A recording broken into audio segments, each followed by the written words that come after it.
Hi everyone, welcome to Gyanam.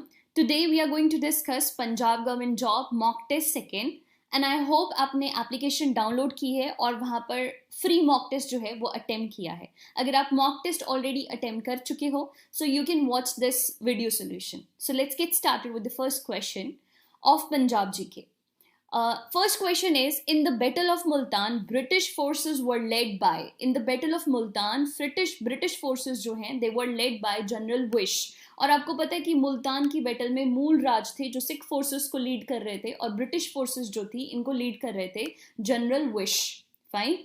Next question है, When was Sikh Gurdwara Act passed? Sikh Gurdwara act जो है वो 1925 में पास किया गया था. 1920 में वैसे ये इस्टेब्लिश हो गया था लेकिन बेसिकली 1925 में एक्ट जो था वो आया था, लीगल तरीके से इसे लाया गया था. और सुंदर सिंह मजीठिया जो थे वो पहले प्रेसिडेंट थे 1925 में जब ये लीगलाइज हुआ था. Right. Next is, when was the State Reorganization Commission appointed by the Government of India? Government of India ने State Reorganization Commission जो है वो अपॉइंट की थी ताकि स्टेट्स की रीऑर्गेनाइजेशन कर सके. हम 47 में आज़ाद हुए थे और अभी हमें अपनी स्टेट्स को किस तरह से एडमिनिस्टर करना है, एडमिनिस्ट्रेशन कैसे चलाना है, वो चीज़ें हम फिगर आउट कर रहे थे. तो स्टेट रीऑर्गेनाइजेशन कमीशन जो थी वो 1953 में आई थी और इसके जो चेयरमैन थे वो थे रिटायर सुप्रीम कोर्ट जज, that is Fazal Ali. Right. Fazal Ali was the chairman. इसको फजल अली कमीशन भी बोल देते हैं और स्टेट रीऑर्गेनाइजेशन कमीशन भी बोलते हैं जो कि 1953 में आई थी. Next is, master Tara Singh was associated with which of the following movements? Master Tara Singh जो हैं ये कौन सी मूवमेंट से एसोसिएट करते हैं? Punjabi Subba movement. Now what is this Punjabi Subba movement? After 1947 Punjabi speaking जो पॉपुलेशन थी वो चाहती थी कि पंजाबी ऐसा सूबा बने जहां पर सिर्फ पंजाबी जो है वो बोली जाती हो, है ना. Punjabi should be the main language. So 47 से ही ऑलमोस्ट ये स्टार्ट हो गया था और 66 में जाकर जो है वो प्रॉपर पंजाब बना जहां पर मेन लैंग्वेज जो है वो पंजाबी रही. ठीक है. सो दैट वाज पंजाबी सूबा movement and master Tara Singh जो थे he was the main leader और ड्यूरिंग पार्टीशन भी इन्होंने काफी गाइड किया सिखों को. नेक्स्ट क्वेश्चन है, Gidderbaha tehsil fall in which of the following district? So Gidderbaha tehsil जो है it comes under Muktsar Sahib, Shri Muktsar Sahib. ठीक है. Next is, where is the litchi estate established by the Punjab government? Litchi estate is established by Punjab government in Gurdaspur. हालांकि अभी और भी जगह पर है but according to this option, these options like it is in Gurdaspur, otherwise Pathankot में भी है ना. अमृतसर में भी कुछ चीजें हैं इससे related. The new shape and order was given to Gurmukhi letters by which of the following gurus? So हमें पता है कि exactly जो proper invention है और proper तरह से formalize, standardize किया गया process को गुरुमुखी के, वो थे गुरु अंगद देव जी. ठीक है. So that is a different shape and order और standard जो था वो दिया था गुरु अंगद देव जी ने गुरुमुखी को. Who among the following has been the youngest recipient of साहित्य अकेडमी अवार्ड? साहित्य अकेडमी अवार्ड के youngest recipient कौन है पंजाब से? शिव कुमार बटालवी. और शिव कुमार बटालवी जो है इन्होंने काफी फेमस किताबें लिखी हैं जैसे कि लूना के लिए इनको बेसिकली अवार्ड मिला था और पूरन भगत है और भी इनकी बहुत सारी किताबें हैं. ठीक है. Next is, Roshni fair eight Ludhiana is held in honor of which of the following Muslim peers? So Ludhiana में जो रोशनी फेयर होता है ये होता है in the honour of Abdul Qadir Jilani. Abdul Qadir Jilani. हालांकि लुधियाना में दो जगह पर जो है, एक तो लुधियाना के बिल्कुल पास और एक थोड़ा जगराओं में, दो जगह पर जो है वो रोशनी फेयर मनाया जाता है. ठीक है. नेक्स्ट क्वेश्चन है, which of the following dances form can be performed even in sitting posture? कौन सा डांस फॉर्म है जो कि सिटिंग पोस्चर में किया जाता है? It is Jalli. ठीक है. ये बेसिकली एक रिलीजियस डांस है जो कि पीर जो होती है, मज़ार जो होती है वहां पर किया जाता है और ज्यादातर बैठ के भी किया जा सकता है. ठीक है. So that is religious dance from Punjab. So these were the 10 questions of Punjab GK. Keep watching the video and you can watch all the sections of the mock test. And do not, forgot to download the application and attempt the mock test अगर आपने नहीं किया है तो. Thank you so much. Hello everyone, welcome to digital platform of Gyanam. ਤੁਹਾਡੇ ਸਾਰਿਆਂ ਦਾ ਬਹੁਤ-ਬਹੁਤ ਸਵਾਗਤ ਹੈ ज्ञानम ਦੇ ਪਲੇਟਫਾਰਮ ਤੇ. And welcome to this session of Punjab mock test 2. ਤੁਹਾਡੇ ਸਾਰਿਆਂ ਦਾ ਇਸ ਸੈਸ਼ਨ ਦੇ ਵਿੱਚ ਸਵਾਗਤ ਹੈ। ਆਪਾਂ ਜੀਕੇ ਵਾਲੇ ਕੁਐਸਚਨਸ ਡਿਸਕਸ ਕਰਾਂਗੇ ਮੌਕ ਟੈਸਟ 2 ਦੇ ਵਿੱਚ। ਤੋਂ ਦੇਖਦੇ ਹਾਂ ਤੁਹਾਡੇ ਕਿਹੜੇ ਕੁਐਸਚਨ ਸਹੀ ਹੋਏ ਆ ਜਾਂ ਕਿਹੜੇ ਕੁਐਸਚਨ ਗਲਤ ਹੋਏ ਆ ਤੇ ਆਪਾਂ ਉਹਨਾਂ ਤੋਂ ਕੀ ਸਿੱਖ ਸਕਦੇ।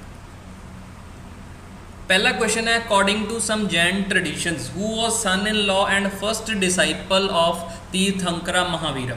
ठीक है जी, तो महावीरा दे सन इन लॉ का नाम तो फर्स्ट डिसाइपल, इतने एक चीज़ ये पता लगती है कि सन इन लॉ तो फर्स्ट डिसाइपल सेम बंदा सी। ठीक है जी, तो सन इन लॉ सी मतलब महावीरा दी डॉटर का हसबैंड। ठीक, तो महावीरा दी डॉटर का नाम सी अनोंजा प्रियदर्शनी। अनोंजा प्रियदर्शनी याद रखियो, एग्जाम दे विच कई दोनों कंप्लीट नाम नहीं आता, कई बार इक्को ही नाम आ जाता है। तो ये अलग अलग लोग नहीं है, इक्को ही डॉटर सी जिसका नाम सी अनोजा प्रियदर्शनी। ठीक है जी, तो उन्होंने दे हसबैंड जिन्हों का नाम की सी जमाली, जिन्हों का नाम सी। ठीक है जी, वो फर्स्ट डिसाइपल बने महावीरा दे। ठीक, तो the correct answer of this question is a Jamali. ठीक है जी, the next question is, who among the following headed the advisory committee on fundamental rights, minorities and tribal and excluded areas। ठीक, a committee under constituent assembly। ठीक है जी, पहला तो constituent assembly की है, ये वो बॉडी है जिसने इंडिया का की बनाया, संविधान बनाया। ठीक है जी, तो कॉन्स्टिट्यूशन किसने बनाया सी? कॉन्स्टिट्यूएंट असैंबली ने बनाया सी। ठीक है जी, कॉन्स्टिट्यूएंट असैंबली दे विच कौन लोग सी? ऑबवियस जी गल है, लोग सी जिन्हां ने हर मुद्दे ते कॉन्स्टिट्यूशन दी की प्रोविजनस होणगियां उन्हां बारे गल कीती है। इन्हां च लोग आए किवें सी? ठीक है जी, देश दे विच जिन्नियां भी प्रोविंसिस सीगियां जिथे अंग्रेज़ां दा डायरैक्टली राज सीगा, ठीक है जी, उत्थे इलैक्शनस होईयां, उत्थों दे लोकां ने उस प्रोविंसिस दे असैंबली दी चोण कीती। प्रोविंशियल असैंबली दे विच जिहड़े लोग आए, ठीक है जी, अलग अलग प्रोविंसिस दे विच ਜਿਹੜੇ लोग जित के आए, लोगों ने इत्थों ये वाले लोगों ने इत्थे वोटां कीतियां, इधर दे लोगों ने इधर वोटां कीतियां। ਜਿਹੜੇ ਇਹ लोग जित के आए इन्हां ने फरदर इलैक्शनस इन्हां ने फरदर वोट की ते ਜਿਹੜੇ लोग जिते वो इस कॉन्स्टिट्यूएंट असैंबली दे विच आए सी। तां ही करके कहा जाता है कॉन्स्टिट्यूएंट असैंबली दी इलैक्शन डायरैक्ट नहीं सी बल्कि इनडायरैक्ट सी। ठीक है जी, तो ਜਿਹੜੀਆਂ प्रिंसली स्टेट्स ਸੀਗੀਆਂ ਉਹਨਾਂ ਦੇ ਬੰਦੇ ਨੋਮੀਨੇਟ ਕੀਤੇ ਗਏ ਸੀ। ठीक है जी, इस कॉन्स्टिट्यूएंट असैंबली ਦੇ ਵਿੱਚ ਹੁਣ ਐਡਾ ਵੱਡਾ ਮਹਿਮਤ ਕੰਮ ਕੌਨਸਟੀਟਿਊਸ਼ਨ ਬਣਾਉਣ ਦਾ ਸਾਰੇ ਲੋਕ ਇਕੱਠੇ ਤਾਂ ਕਰ ਨਹੀਂ ਸਕਦੇ, ਤਾਂ ਇਸ ਦੇ ਵਿੱਚ ਕਮੇਟੀਜ਼ ਬਣਾਈਆਂ ਗਈਆਂ ਜਿਹੜੀਆਂ ਸਪੈਸੀਫਿਕ ਏਰੀਆਜ਼ 'ਤੇ ਵਿਚਾਰ ਕਰਨਗੀਆਂ ਤੇ ਰਿਕਮੈਂਡੇਸ਼ਨ ਦੇਣਗੀਆਂ ਆਪਦੀਆਂ ਕਿ ਉਸ ਟੌਪਿਕ 'ਤੇ ਇਸ ਕਮੇਟੀ ਦਾ ਕੀ ਵਿਚਾਰ ਹੈ। तो बहुत important leaders as well as ਜਿਹੜੇ ਆਪਾਂ ਸਕਾਲਰਸ ਕਹਿ ਸਕਦੇ ਹਾਂ ਉਹ ਕਮੇਟੀਜ਼ ਦੇ ਵਿੱਚ ਸੀ। ਉਹਨਾਂ 'ਚੋਂ ਹੀ ਇੱਕ ਕਮੇਟੀ ਸੀ ਡਰਾਫਟਿੰਗ ਕਮੇਟੀ, ਜਿਹਨੇ ਸੰਵਿਧਾਨ ਦਾ ਡਰਾਫਟ ਬਣਾਇਆ, ਜਿਸ 'ਤੇ ਸਾਰੀ ਬਾਅਦ ਦੇ ਵਿੱਚ ਗੱਲਬਾਤ ਹੋਈ। इस ड्राफ्टिंग कमेटी के चेयरमैन कौन सी? Doctor BR Ambedkar. ठीक है जी, तो होर भी बहुत सारिया कमेटी सी, जिवें इस क्वेश्चन के क्वेश्चन पूछा गया वल्लभ भाई पटेल इस दा करैक्ट आंसर मैं पहले ही दस देना कि फंडामेंटल राइट्स की advisory committee on fundamental rights दे भी जेडे चेयरपर्सन सी वो कौन सी? सरदार वल्लभ भाई पटेल सी। उस तो इलावा ठीक एक होर कमेटी सी जिसका नाम की सी advisory committee on minorities, tribals and excluded areas, इस दे भी हैड वल्लभ भाई पटेल सी। ठीक है जी, एज वैल एज एक होर कमेटी सी। ठीक है जी, थर्ड कमेटी का नाम सी provincial constitution committee. Provincial constitution committee, उस दे हैड भी सरदार वल्लभ भाई पटेल सी। ठीक है जी, तो ये 3 कमेटियां सरदार वल्लभ भाई पटेल जी के अंडर सी। तो इस उन्होंने 2 कमेटियां मैंशनड है, तो इसका करैक्ट आंसर की होगा? वल्लभ भाई पटेल। उम्मीद है तुहानूं ये सारी इन्फॉर्मेशन है जिहड़ी समझ लग गई होगी। Which among the following state does not have a bicameral legislature. पहला तो ये पता होना चाहिए बाई कैमरल का मतलब की है। बाई का मतलब होंगे 2। ठीक, कैमरल का मतलब की है 2 हाउसिस। लैजिसलेचर के 2 हाउसिस किस दे नहीं है। ठीक है जी, तो तुम कहोगे इसका मतलब बहुत सारिया स्टेट है जिन्हों के सिंगल हाउस है, जिसनों आप कहने लैजिसलेटिव असैंबली, जिसनों आप कहने लैजिसलेटिव असैंबली। जिवें पंजाब है, पंजाब की इक्को लैजिसलेटिव असैंबली है जिन्होंने विधान सभा कह दें। ठीक है जी, लेकिन कुछ स्टेट्स इहो जिहियां जिन्हां कोले लैजिसलेटिव असैंबली के नाल लैजिसलेटिव काउंसिल भी है। ठीक है जी, स्टेट लैजिसलेटिव असैंबली के नाल स्टेट लैजिसलेटिव काउंसिल भी है। इनू विधान सभा कह दें, जिन्हां दे कोले काउंसिल होंदी है उसनूं कह दें विधान परिषद। ठीक है जी। तो इन्हां दे विचों किस दे कोल नहीं है महाराजा एट प्रेजेंट, कई बार पेपर के भी क्वेश्चन आ सकता है एट प्रेजेंट किन्नियां स्टेट के कोल बाई कैमरल लैजिसलेचर है। तो याद रखना टोटल 6 स्टेट्स ਇਹੋ ਜਿਹੀਆਂ ने जिन्हां कोल डूअल या तुसीं कह सकते हो डूअल लैजिसलेचर है। ठीक है जी। मैं लिख भी दिना किहड़ियां आंध्र प्रदेश, ठीक है जी, दूसरी है करनाटका, तेलंगाना, सब तो रीसेंट तेलंगाना है, सब तो लेटेस्ट, ये भी पेपर के आ सकता है कि सब तो लेटेस्ट किस दे कोल काउंसिल आई है, तो तेलंगाना दे विच आई है। ठीक है जी। दैन भी है महाराष्ट्र, ठीक, Bihar as well as UP. ये 6 स्टेट्स ने जिन्हों कोल एट प्रेजेंट लैजिसलेटिव की है काउंसिल है। तो ऑप्शनस दे विच महाराष्ट्र भी है, बिहार भी है, आंध्र प्रदेश भी है। वैस्ट बंगाल दे कोल नहीं है, इन्होंने नॉट पूछा है, तो correct answer will be C West Bengal. खास गल ये भी है वैस्ट बंगाल के कोल हुंदी सी, ठीक है, उन्होंने अबॉलिश करती सी 1969 दे विच की हो गई सी, अबॉलिश कर दी गई सी। ठीक है जी। तो एट प्रेजेंट है नहीं गी। ठीक, उम्मीद है तुहाडा क्वेश्चन सही होया होगा। अगला क्वेश्चन है which of the following is largest fresh water lake in India. Easy question. Asia दी ते एज वेल एज इंडिया दी दोवां दी लार्जेस्ट फ्रैश वाटर लेक किहड़ी है? वुलार लेक, जिहड़ी कि जम्मू एंड कश्मीर के बांदीपुर डिस्ट्रिक्ट दे विच मौजूद है, वो लार्जेस्ट फ्रैश वाटर लेक है। ठीक है जी। झेलम नदी का पानी इसनूं फीड करता है, ये भी एक इंपॉर्टेंट इन्फॉर्मेशन है कि झेलम नदी है जिहड़ी उसका वाटर इसनूं फीड होता। Who among the following has responsibility to issue 1 rupee coin? Good question. याद रखियो करंसी नोट्स है जिहड़े नोट्स प्रिंट किए जाते हैं वो RBI द्वारा प्रिंट किए जाते हैं, लेकिन कॉइनस मिंट करन दी कॉइनस मिंट किए जाते हैं, कॉइनस मिंट करन दी जिम्मेवारी कंप्लीटली किहदे कोले है? गवर्नमेंट ऑफ इंडिया कोले है।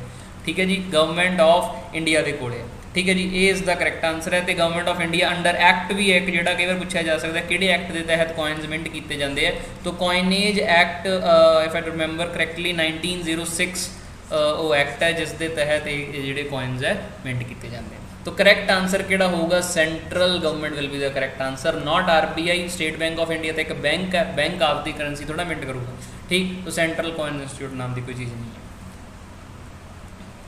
अगला क्वेश्चन है which of the following bodies procures, मतलब जो प्रोक्योर करता है किसानों तो डिस्ट्रीब्यूट करता है एक्सपोर्ट तो इंपोर्ट किसका? Agricultural commodities. ठीक है जी। फूड कॉरपोरेशन ऑफ इंडिया सिर्फ किसानों तो प्रोक्योर करती है, जरूर करती है, लेकिन एक्सपोर्ट इंपोर्ट के इसका कोई रोल नहीं है। ठीक है जी। NABARD national bank for agriculture and rural development, ठीक है जी, एग्रीकल्चर तो रूरल डेवलपमेंट लिए बनाया गया स्पैशल एक DFI है। DFI मतलब डेवलपमेंटल फाइनैंशियल इंस्टीट्यूशन, यहो जिहा फाइनैंशियल इंस्टीट्यूशन जिहड़ा किसी एक पर्टिकुलर सैक्टर की डेवलपमेंट के लिए बनाया जाता है। For example NABARD national bank for agriculture and rural development, agriculture तो रूरल डेवलपमेंट के लिए बनाया गया। ठीक है जी। तो इसका सही आंसर ना फेद होगा, इसका जिसकी फुल फॉर्म की है national agricultural cooperative marketing federation of India. मैं लिख भी देना जिन्होंने नोट डाउन करना है। नैशनल एग्रीकल्चरल कोऑपरेटिव, तो कोऑपरेटिव वर्ड आ रहा है, मतलब एक की है कोऑपरेटिव सोसाइटी है, marketing federation of India limited. ठीक है जी। तो ये एक मार्केटिंग कोऑपरेटिव भी है जिहड़ी कि marketing of this commodities agricultural commodities export import के लिए प्रोक्योर करती है, डिस्ट्रीब्यूट करती है। ये सारिया एक्टिविटीज़ इसके की आउंदियां अंडर आउंदी। ठीक है जी। इसके हैडकुआटर्स न्यू दिल्ली के स्थित हैं, न्यू दिल्ली के। ठीक है जी। उम्मीद है तुहाडा क्वेश्चन सही होया होगा। B is the correct answer. अगला क्वेश्चन है which index helps to understand growth of various sectors of economy. Specifically वैसे क्वेश्चन ऐ लगता है कि तिन्ने इंडीकेटर ही करते होंगे। पहला तो इन्हों की फुल फॉर्म इंपॉर्टेंट है। सब तो पहला तो IIP का मतलब होंगे index of industrial production, index of industrial production. ठीक है जी। CPI का मतलब की होंगे? ठीक है जी। तो देखो हो कंज्यूमर प्राइस इंडेक्स, WPI का मतलब होलसेल प्राइस इंडेक्स। याद रखियो CPI WPI दोने ही इंडेक्सिस है जेडे बेसिकली इन्फ्लेशन दी कैलकुलेशनस दे विच की होंदे है यूज़ होंदे। इन्फ्लेशन कैलकुलेट दे लई ये इंडेक्सिस की कीते जांदे हैं, यूज़ किए जाते हैं। वेयर एज IIP है जिहड़ा वो physical volume of production, physical volume किन्नियां चीज़ां प्रोड्यूस होईयां ਉਹਨਾਂ ਦੀ ਕਿੰਨੀਆਂ ਕੁਆਂਟੀਟੀ ਦੇ ਹਿਸਾਬ ਦੇ ਨਾਲ ਇਹ ਇੰਡੈਕਸ ਹੈ ਜਿਹੜਾ ਡਾਟਾ ਜਿਹੜਾ ਪ੍ਰੈਜ਼ੈਂਟ ਕਰਦਾ। ਠੀਕ ਹੈ ਜੀ। IAP ਬੇਸਿਕਲੀ ਜੇ ਆਪਾਂ ਗੱਲ ਕਰੀਏ ਜਿਹੜੇ 8 ਕੋਰ ਸੈਕਟਰਸ ਇੰਡੀਅਨ ਇਕੋਨਮੀ ਦੇ, ਤੁਸੀਂ ਫਾਈਂਡ ਆਊਟ ਕਰ ਸਕਦੇ ਹੋ ਕਿਹੜੇ ਇੰਡੀਅਨ ਇਕੋਨਮੀ ਦੇ 8 ਕੋਰ ਸੈਕਟਰਸ ਹੈ, ਵੈਰੀ ਵੈਰੀ ਇੰਪੋਰਟੈਂਟ ਥਿੰਗ। ਠੀਕ ਹੈ ਜੀ। ਤੋ 40% ਕੰਪੋਨੈਂਟ IAP ਦਾ 8 ਕੋਰ ਸੈਕਟਰਸ ਹੈ ਜਿਹੜੇ ਫਾਰਮ ਕਰਦੇ ਹੈ। ਠੀਕ, total production in the terms of value, physical value ਦੇ ਹਿਸਾਬ ਦੇ ਵਿੱਚ IAP ਹੈ ਜਿਹੜਾ, ਤੋ ਸਭ ਤੋਂ ਬੈਸਟ ਆਪਸ਼ਨ ਇਸ ਦਾ ਕੀ ਹੋਊਗਾ, ਇਹ ਹੋਊਗਾ ਜਦੋਂ ਕਿ CPI ਤੇ WPI ਇਨਫਲੇਸ਼ਨ ਨੂੰ ਕੈਲਕੂਲੇਟ ਕਰਨ ਦੇ ਵਿੱਚ ਜਾਂ ਮੈਜ਼ਰ ਕਰਨ ਦੇ ਵਿੱਚ ਕੀ ਆਉਂਦੇ ਆ, ਹੈਲਪ ਆਉਂਦੇ। ठीक है जी। तो A will be the correct answer. ठीक है जी। जे मैं वैसे स्पैसीफिकली गल करा, MoSPI ministry of statistics and programme implementation IAP नू की कर दी है, डाटा की कर दी है, रिलीज़ कर दी है। बेस ईयर इसका भी 2011-12 ही है। The main objective of Article 13 of Indian Constitution is to secure paramountcy। paramountcy का मतलब की होंगे जिहदी ज़्यादा चलूगी of Constitution regarding। Article 13 fundamental rights के बारे तुहानूं पता होगा। फंडामेंटल राइट्स आर्टिकल 12 तो आर्टिकल 35 के विचकार ने। ठीक है जी। तो आर्टिकल 12 की करता है, स्टेट की डेफिनेशन दिंदा है कि स्टेट का मतलब की है। जिन्ने भी आर्टिकल इस वर्ड स्टेट आऊगा, आर्टिकल 12 वो दसदा है कि स्टेट का मतलब की। आर्टिकल 13 ये दसदा है कि जे कोई भी एक्ट, कोई भी लॉ, कोई भी अमेंडमेंट, कोई भी रूल, कोई भी ऑर्डीनेंस, किसी भी तरह की चीज़ जिहड़ी पास की जाती, भावें पार्लीमेंट द्वारा कोई भी चीज़ बन रही है या गवर्नमेंट ने द्वारा कोई ऑर्डर पास किया गया, जे वो फंडामेंटल राइट्स के खिलाफ है, ठीक, या उन्होंने अबरिज करती है, ठीक है जी, तो वो लागू नहीं हो सकती। वो हर चीज़ की हो जूगी अनकॉन्स्टिट्यूशनल या इनवैलिड हो जूगी। ਇਹਦਾ मतलब ये फंडामेंटल राइट्स की सुपीरियोरिटी दिखाता है कॉन्स्टिट्यूशन दे विच भी फंडामेंटल राइट्स नूं ब्रिज नहीं किया जा सकता। ठीक है जी, किसी भी कानून या किसी भी चीज़ के नाल। तो आर्टिकल 13 का काम है कॉन्स्टिट्यूशन दे विच फंडामेंटल राइट्स की जिहड़ी इंपॉर्टेंस है उन्होंने बरकरार रखना। तो पैरामाउंटेंसी मतलब कि फंडामेंटल राइट्स ज़्यादा इंपॉर्टेंट ने, भावें कोई भी होर लॉ, एक्ट, रूल, ऑर्डीनेंस तुसीं पास कर दो, ठीक, जे वो फंडामेंटल राइट्स के खिलाफ ने तो वो लागू नहीं हो सकते, वो की होणगे, अनकॉन्स्टिट्यूशनल होणगे। तो इसका करैक्ट आंसर की होगा, B will be the correct answer. अगला क्वेश्चन है, directive principles of state policy is a cheque which is paid on banks convenience. ये गल किसने कही? देखो ये बहुत गहरी गल है। गहरी गल क्यों है? क्योंकि फंडामेंटल राइट्स तो DPSPs के जे आप डिफरेंसिस की गल करिए तो सब तो मेजर डिफरेंस की है? मेजर डिफरेंस ये है, फंडामेंटल राइट्स जस्टिशिएबल ने, ये दसते हैं कि स्टेट नहीं कर सकती। ये नैगेटिव करैक्टर ने, क्यों? क्योंकि स्टेट नूं रोकते हैं कि भाई जी तुसीं आह चीज़ां नहीं कर सकते। एक ये लोगों के अधिकार ने, तो बहुत बेसिक अधिकार ने, तुसीं ये नहीं खो सकते। जदों कि DPSPs है जिहड़े वो नॉन जस्टिशिएबल है, ये जस्टिशिएबल नहीं है। जे तुहानूं नहीं भी पूरे होंदे तुसीं सुप्रीम कोर्ट नहीं जा सकते। जदों कि जे फंडामेंटल राइट हैंपर हो जाए तुसीं डायरैक्टली सुप्रीम कोर्ट जा सकते हो, हाई कोर्ट भी जा सकते हो, लेकिन सुप्रीम कोर्ट भी जा सकते हो। ठीक है जी। तो नॉन जस्टिशिएबल होने करके गल कही गई है कि एक इहो जिहा चैक है जिहदी बैंक की मर्जी है, भावें देना दे दे, भावें नहीं देना ना देवे, क्योंकि नॉन जस्टिशिएबल है। तो ये क्या की जाता है, ये गल्लां लिखियां गई हैं जिहड़ी सरकार नूं लोकां दे लई करनियां चाहीदियां ने, करदी है कि नहीं जरूरी नहीं है। ठीक है जी। कोर्ट 'च नहीं जा सकते। तो ये गल DPSPs के लिए कही गई। किसने कही सी? ये प्रोफैसर KT शाह ने कही सी। KT शाह एक बहुत नामी नाम है इंडियन हिस्टरी दे विच, ठीक, इकोनॉमिस्ट सीगे। ठीक है जी, ग्रेट इकोनॉमिस्ट। ये लंडन स्कूल ऑफ इकोनॉमिक्स तो पढ़ के आए सी, ते एज वैल एज बाद दे विच मैसूर यूनीवर्सिटी दे विच प्रोफैसर भी सीगे। मैसूर यूनीवर्सिटी दे विच इकोनॉमिक्स के प्रोफैसर भी सीगे। ते ये बिहार तो कॉन्स्टिट्यूएंट असैंबली दे विच की होए सी, इलैक्ट होए सी। ठीक है जी। तो इसका करैक्ट आंसर की है, D, KT Shah. Secret society founded by VD Savarkar. ठीक है जी। तो VD सावरकर बेसिकली विनायक दामोदर सावरकर, ठीक है जी, इन्हों ने ते प्लस इन्हों के ब्रदर गणेश दामोदर सावरकर ने मिल के सीक्रेट सोसाइटी बनाई सी। ठीक है जी, जिसका नाम की सी अभिनव भारत। स्टार्टिंग दे विच फॉर्म की गई सी एज अ मित्र मेला, लेकिन उस तो बाद ये ट्रांसफॉर्म हो गई अभिनव भारत दे विच। ठीक है जी। तो सीक्रेट सोसाइटी तो यह आंसर क्लीयर हो जाता है कि Abhinav Bharat will be the correct answer. VD Savarkar एक होर ऑर्गेनाइजेशन की फॉर्मेशन दे विच इनकलूडिड सीगे, ते वो किहड़ी है, हिंदू महासभा। ठीक है जी। हिंदू महासभा की फॉर्मेशन दे विच भी VD सावरकर जी का की सीगा रोल सीगा, ते ये 1937 तो लैके 43 तक इसके प्रेजिडेंट भी रहे सी। ठीक है जी, ये भी एडिशनल इन्फॉर्मेशन है जी कई बार की पूछ ली जाती है। ठीक है जी, चलो okay. Which film won BAFTA award for best film?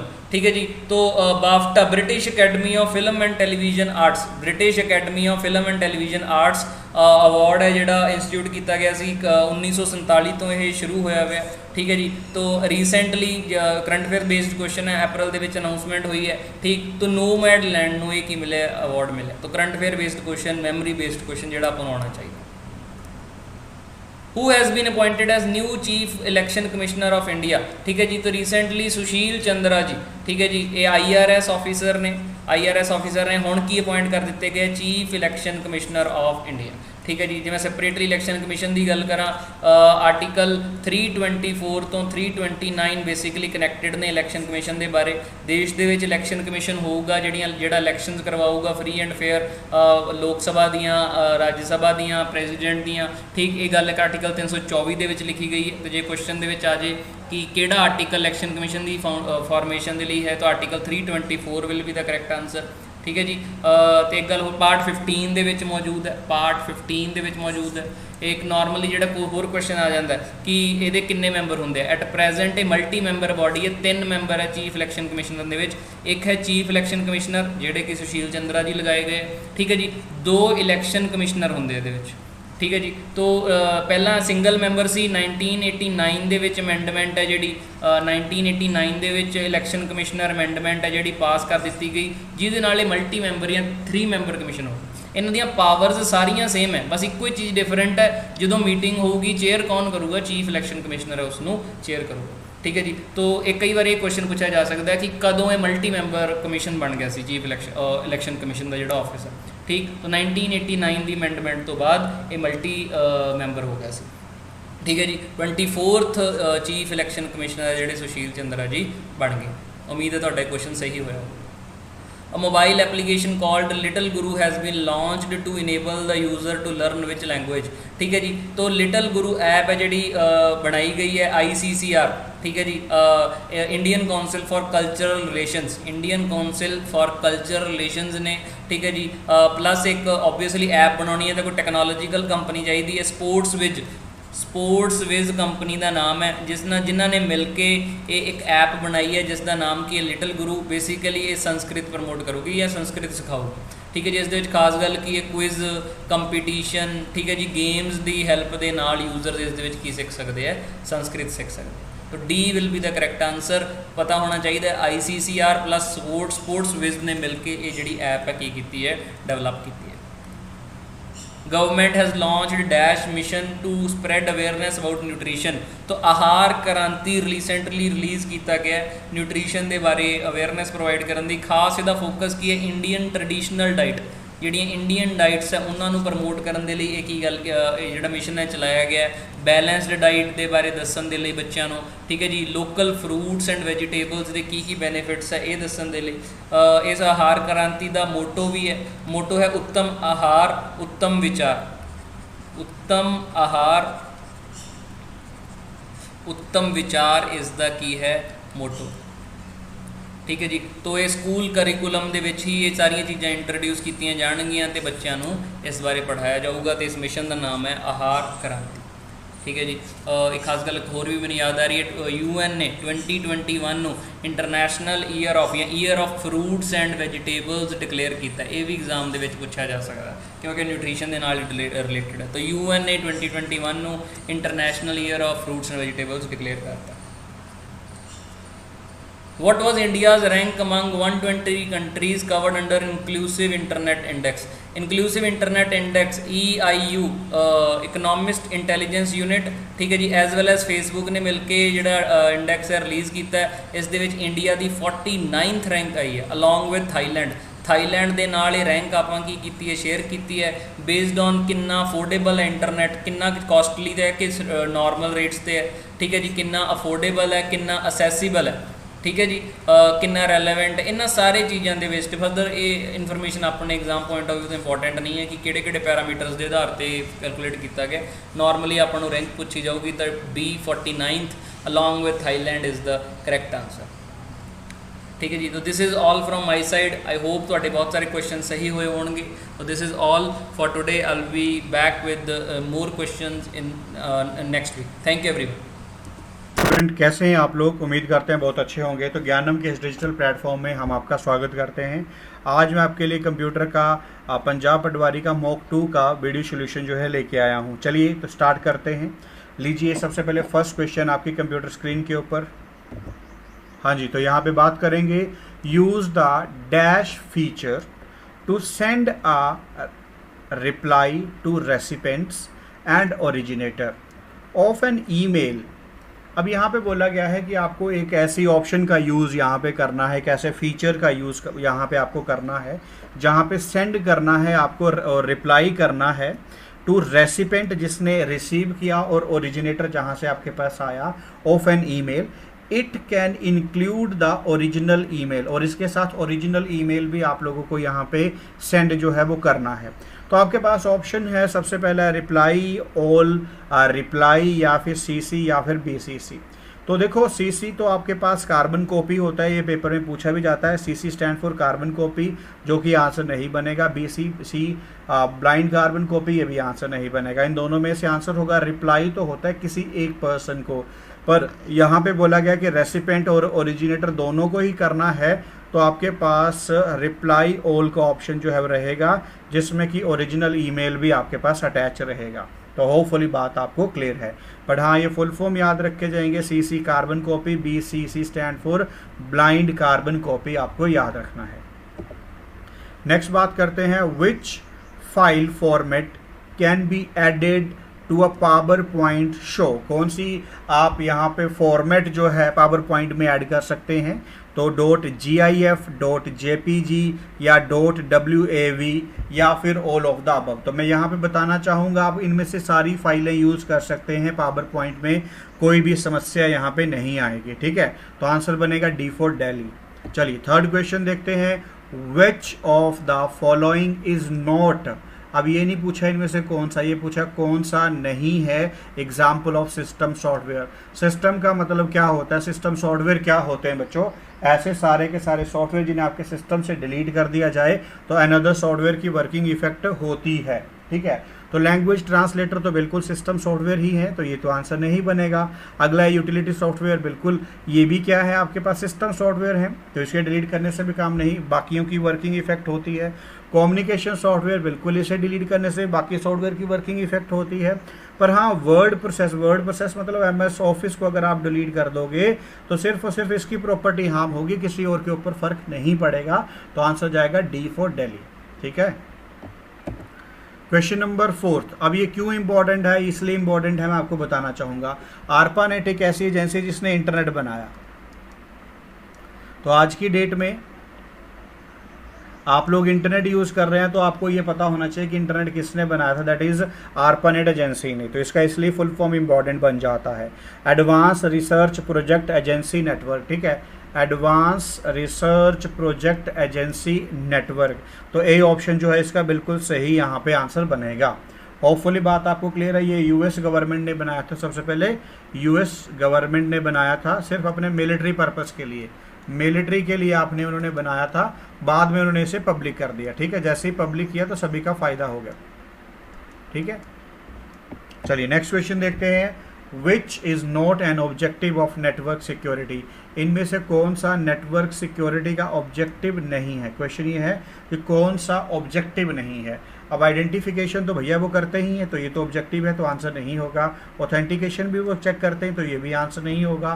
Control access भी उनके पास होता है, तो ये भी ऑब्जेक्टिव नहीं बनेगा। लॉक करना ये उनका ऑब्जेक्टिव नहीं होता है। ठीक है, किसी भी नेटवर्क सिक्योरिटी का किसी सिस्टम को लॉक करना ऑब्जेक्टिव नहीं होता है, यही आपसे पूछा गया था। तो आंसर इज D ऑप्शन। चलिए नेक्स्ट क्वेश्चन देखिए क्या है, फोक। तो ये क्वेश्चन बहुत ही ज़्यादा इंपॉर्टेंट है, ऑपरेटिंग सिस्टम से लिया गया है। अगर मैं बात करूं तो इसका मतलब होता है the creation of new process. अक्सर बच्चा यहाँ पे क्या करता है, जॉब को आंसर कर देता है, जो कि गलत है। टास्क भी नहीं होगा, टास्क भी नहीं होगा, इंक्रीजिंग द प्रायोरिटी टास्क नहीं। इसका आंसर जो है exact the creation of new process. ठीक है, the creation of new process को आप लोग क्या बोलते हैं? फोक यहाँ पे बोलते हैं। तो होपफुली बात क्लियर है। क्वेश्चन नंबर 7 की अगर बात करें, which of the following refers to a dangerous program that can be caught by an opening email attachment and downloading software from the internet। बोला कि जब भी आप अपने सिस्टम पे ईमेल ओपन करते हैं तो आपके सिस्टम पे कोई अटैचमेंट आ चुकी है या ईमेल आ चुका है जो कि क्या डेंजरस है, ठीक है, तो वो जनरली क्या होगा, हार्डवेयर नहीं, यूटिलिटी नहीं, स्पैम, आपके पास वायरस, बिल्कुल वो जनरली क्या है, वायरस हो सकता है। बच्चों को आता है सर स्पैम भी तो हो सकता है, नहीं, स्पैम अपने आप में एक वायरस होता है, ठीक है, तो आंसर क्या बनेगा इसका, सी ऑप्शन, स्पैम। चलिए अब IEEE स्टैंडर्ड की बात करते हैं। क्वेश्चन है what is the full form of IEEE standard. अब देखिए ये क्यों इंपॉर्टेंट है। जैसे इंडिया में आप लोग कोई भी चीज़ खरीदते हैं तो ISO मार्क देखते हैं, हम ISO मार्क देखते हैं, ठीक है, तो जैसे वैसे ही आपके पास कंप्यूटर में आपके पास IEEE स्टैंडर्ड होते हैं, जिसका कि मतलब होता है वो चेक करेंगे कि इनकी क्वालिटी जो है वो कैसी है, ठीक है, ISO स्टैंडर्ड वहाँ पे होते हैं। तो अगर यहाँ पे बात करते हैं तो इसका फुल फॉर्म है institute of electrical and electronics engineers. D option इसका आंसर बनेगा, सिर्फ और सिर्फ आपको याद रखना है, ठीक है, तो होपफुली बात आपको क्लियर है। क्वेश्चन नंबर 9 की बात करते हैं, the input hexadecimal represent this. अब हेक्साडेसिमल का आपको पता है 1110, तो एक मेथड था 1248841 भी आप इसे जानते हैं। जिस नंबर के नीचे जिस नंबर, अगर मैं बात करता हूँ कि जिस नंबर के नीचे 1 था उनको ऐड कर दो, 8 + 4 + 2। अगर मैं यहाँ पे बात करता हूँ 8 + 4 12 और 2 14, 14 आपके पास आ गया। अब आपको यहाँ पे याद है देखो कि A लिखा जाता है उसको 10 बोलते हैं, B लिखा जाता है उसको 11, C लिखा जाता है उसको 12, D 13 और E 14। तो अगर मैं बात करता हूँ तो 14 को आप लोग हेक्साडेसिमल में रिप्रेजेंट करना है, तो B आप लोग यहाँ पे लिखेंगे, आंसर क्या बनेगा, सेकंड ऑप्शन। आंसर क्या बनेगा, सेकंड ऑप्शन, ठीक है जी। नेक्स्ट क्वेश्चन बात करते हैं, during printing of a document gutter margin is added to. अब गटर मार्जिन की मैं बात करता हूँ, होता क्या है, जब भी आप लोग एक बुक को प्रिंट करवा रहे हैं, मान लो कि एक बुक है, ठीक है, तो यहाँ साइड में जो आपके पास यहाँ पे स्पेस छोड़ा जाता है ताकि हम बाइंड करवा पाएँ, ताकि हम अपनी बुक को बाइंड करवा पाएँ। तो गटर मार्जिन का मतलब होता है बाइंडिंग स्पेस। गटर मार्जिन का मतलब होता है बाइंडिंग स्पेस। जो बाइंडिंग के लिए आप लोग साइड छोड़ते हैं यहाँ पे, उसको बोला जाता है गटर मार्जिन। जो बाइंडिंग के लिए स्पेस छोड़ा जाता है उसको क्या बोला जाता है, गटर मार्जिन। होपफुली बात आपको क्लियर है।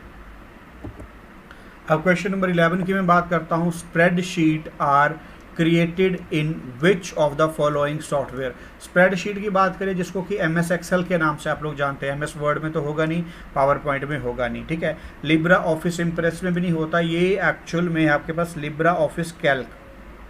ये जो है अगर नॉर्मल की अगर बात करते हो तो वहाँ पे MS एक्सेल लिखा हुआ आता है। अगर आप नॉर्मल विंडो, अगर ये नॉर्मल ऑपरेटिंग सिस्टम की बात करते हो, और ये जो है लिनक्स का है, लिनक्स अगर विंडो यूज़ करें तो वहाँ पे लिब्रा ऑफिस कैल्क आप लोग यहाँ पे यूज़ करते हैं, तो आंसर बनेगा बी ऑप्शन, ठीक है। सिंपल इतनी सी बात। अगर नॉर्मल ऑपरेटिंग सिस्टम जैसे विंडोज 7 आप यूज़ कर रहे हो, 8 यूज़ कर रहे हो, 10 यूज़ कर रहे हो, तो वहाँ पे MS एक्सेल लिखा हुआ आता है। पर अगर लिनक्स यूज़ कर रहे हो तो लिब्रा ऑफिस कैल्क के नाम से ये फाइल होती है, जहाँ पर स्प्रेडशीट का सारा काम किया जाता है, ठीक है। चलिए क्वेश्चन नंबर 12 की बात करते हैं, विच of the following is defined by hand out master. अगर हैंड आउट मास्टर की मैं बात करता हूं तो इसका आंसर सीधा याद रखिएगा, लेआउट ऑफ हैंड आउट। इसका कुछ नहीं है, इसमें सिंपल याद रखना है लेआउट हैंड आउट, ठीक है। Which of the following is defined as the handout master, ठीक है, हैंड आउट में लेआउट ऑफ हैंड आउट होता है, ठीक है जी। क्वेश्चन नंबर 13 की अगर मैं बात करूं, which of the following statement is true with regard to the website.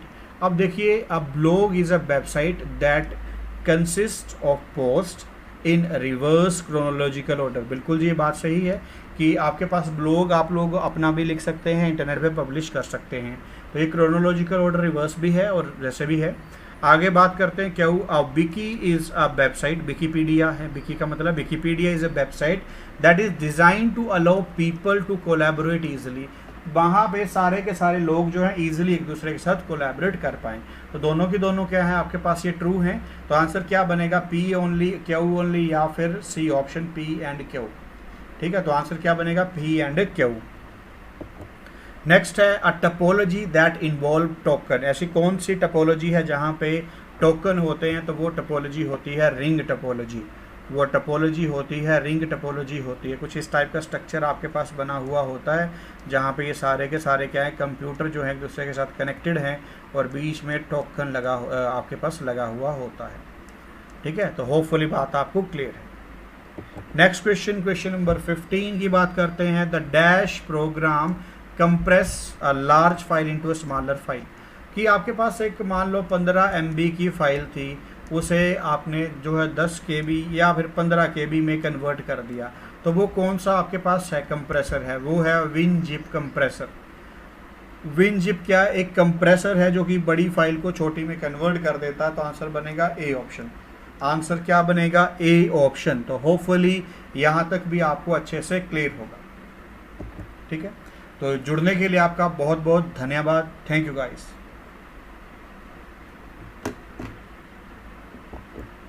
हाँ जी स्टूडेंट, कैसे हैं आप लोग? उम्मीद करते हैं बहुत अच्छे हैं। तो आज रीजनिंग के इस मॉक 2 में हम आपका यहाँ पे स्वागत करते हैं। चलिए स्टार्ट करते हैं। First question, river dam traffic का क्या आएगा? सिमिलैरिटी में का क्वेश्चन है।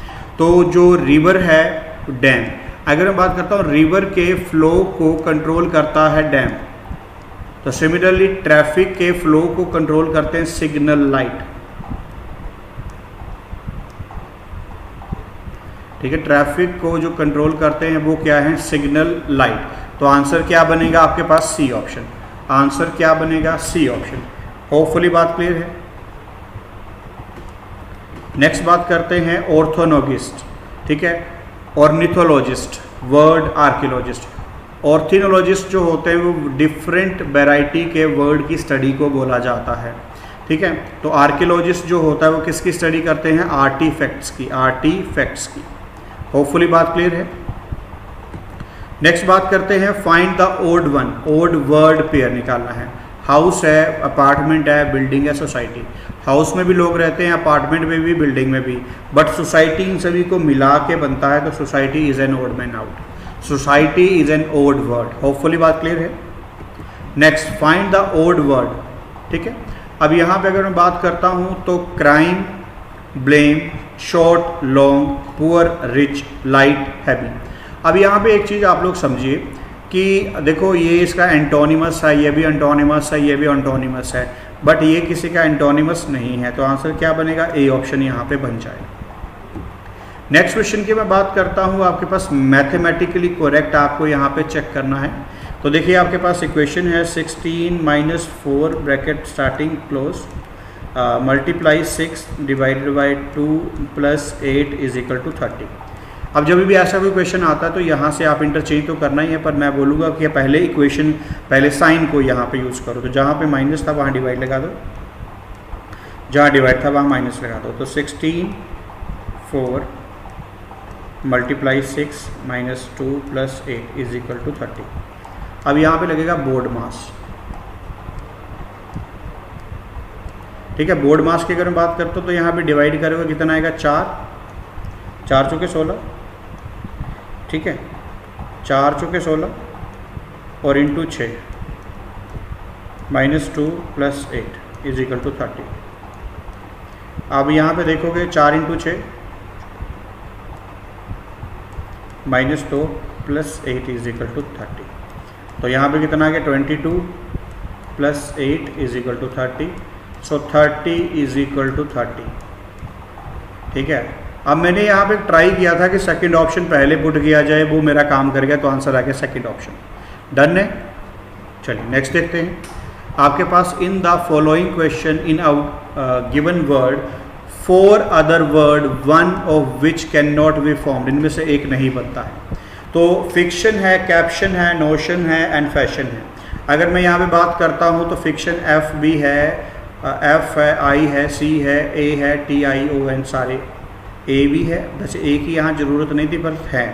कैप्शन सी है, A P T I O N. ठीक है, N notion N O T I O, देखिए एन एस ये भी है, पर फैशन का एच यहाँ पे एक्स्ट्रा है, तो यही आपका आंसर बनेगा फैशन का एच यहाँ पे एक्स्ट्रा है, तो यही आपका आंसर बनेगा।